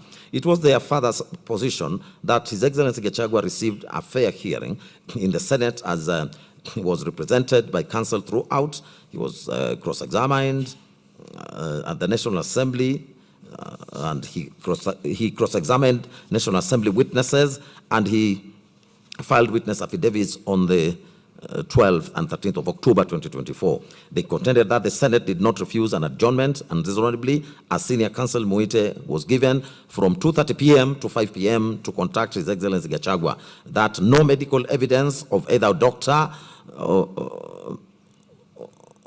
a doctor's report or prescription was provided to the Senate, and that the Senate offered to adjourn until Saturday, 19th, October 2024, within the constitutional time frame. But this motion failed on a vote. The National Assembly and the clerk submitted further that the decision to proceed in absentia did not violate fair hearing, as His Excellency Gachagua had already filed his evidence and opted out after cross-examining the National Assembly's witnesses. That no new evidence was introduced. All material before the Senate had already been placed before the National Assembly and forwarded to the Speaker, and time allocation was not disproportionate, as both parties were accorded equal time. The National Assembly submitted that it also could not call all its witnesses due to time constraints, and that this was a consequence of expedition and not bias. They further submitted that the Senate had no independent duty to conduct public participation, which under Articles 10 and 118 applies primarily to legislative functions. The Senate, when hearing impeachment, acts as a quasi-judicial capacity, not a legislative one, and that public participation occurs at the National Assembly during the initiation stage, not at the Senate at the trial stage. Council submitted that comparative practice in South Africa, USA, and in the USA, Nigeria, and Brazil confirms that the upper house role is adjudicatory, not participatory, and that the court in Mwangaza versus Speaker of the Senate held that public participation in gubernatorial impeachment occurs at the county assembly level, and the same applies in equal measure in this matter. The respondents contended that allegations of bias against the Senate Speaker remained unproven, as a Speaker's role is presiding and procedural, and he has no deliberative vote. That mere coalition membership does not establish bias, and that the petitioners have not pointed to any specific act or omission showing a real possibility of bias. They restated that the test for bias is objective, and the petitioners failed to meet it, as well as in respect of the Senate Speaker. It was the submission of the National Assembly and the clerk that the participation of Honorable Orengo and Honorable Amolo as counsel did not invalidate the proceedings, in that Article 77(1) restricts gainful employment that is inherently incompatible with state office, and that representing a party in proceedings is not such an employment. That any alleged illegality would affect the advocates personally and not the validity of the impeachment process, and that no actual bias or procedural fairness has been shown. They further submitted that the Senate applied the correct standard of proof for impeachment, which is above a balance of probabilities but below beyond reasonable doubt, as set out by the Supreme Court in the Sonko and Wambora cases. The Senate found 5 charges substantiated, including gross constitutional violations, attacks on judicial independence, ethnic incitement, gross misconduct, and that the evidence was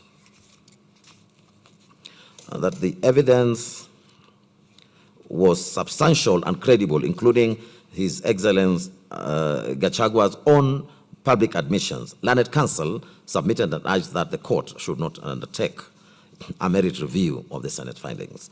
Counsel reiterated that impeachment does not subvert the sovereign will of the people, as it is not an affront to democracy, but an affirmation of accountability.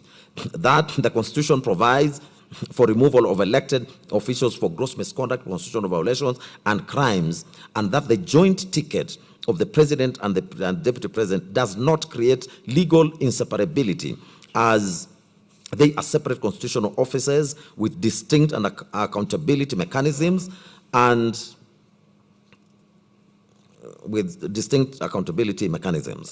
Counsel gave comparative analysis of the U.S. Vice President resignations while President Nixon remained, and Brazil's President Rousseff's impeachment while Vice President Temer assumed office when they submitted that removal of deputy does not require removal of the principal. They contended that Article 150 of the applies Article 145 with necessary modifications, and that this acknowledges that distinct offices and not a merger. On the validity of His Excellency Kindiki's nomination, approval, and appointment, the National Assembly and the clerk submitted that a lawful vacancy arose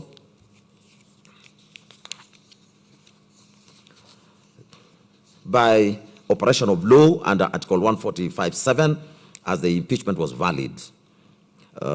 They stated that IBC clearance was not constitutionally required for a deputy president nomination under Article 149, and that the president merely sought information of the voter registration status and MP qualifications from IBC as a matter of prudence. Counsel submitted that IBC Secretariat acted within administrative mandate by providing information which is not commission-led constitutional function. Counsel referred this court to the Supreme Court advisory opinion in IBC versus AG 2025, where it drew a distinction between commission-led functions such as boundary delimitation and secretariat administrative functions, including the day-to-day operations. They submitted that providing information falls within the latter. It was their submission that His Excellency Kindiki met constitutional qualifications for appointment, as he is a Kenyan citizen by birth, qualified to be an MP and nominated by a political party, UDA, thus satisfying Article 137 as read with Article 148, and that his party membership was properly documented with the register of political parties. They contended that allegations of misconduct during His Excellency Kindiki's tenure as Cabinet Secretary were mere allegations, and that no judicial or quasi-judicial finding of culpability exists, and that the court in International Center for Policy and Conflict and 5 others versus AG, reported 2013, held that unproven allegations cannot disqualify a candidate. That holding a cabinet secretary position did not disqualify him under Article 77, as this provision prohibits gainful employment that creates a conflict of interest, but does not bar a state officer from seeking elective office. Counsel submitted that disqualification for holding state office is governed by Article 137, sub-Article 2b, that requires resignation 6 months before a general election. But it is not applicable to a mid-term vacancy, which process under Article 149 is sui generis. The National Assembly submitted that the voting process complied with Article 149(1), which requires the National Assembly to vote on the nomination, which is an electoral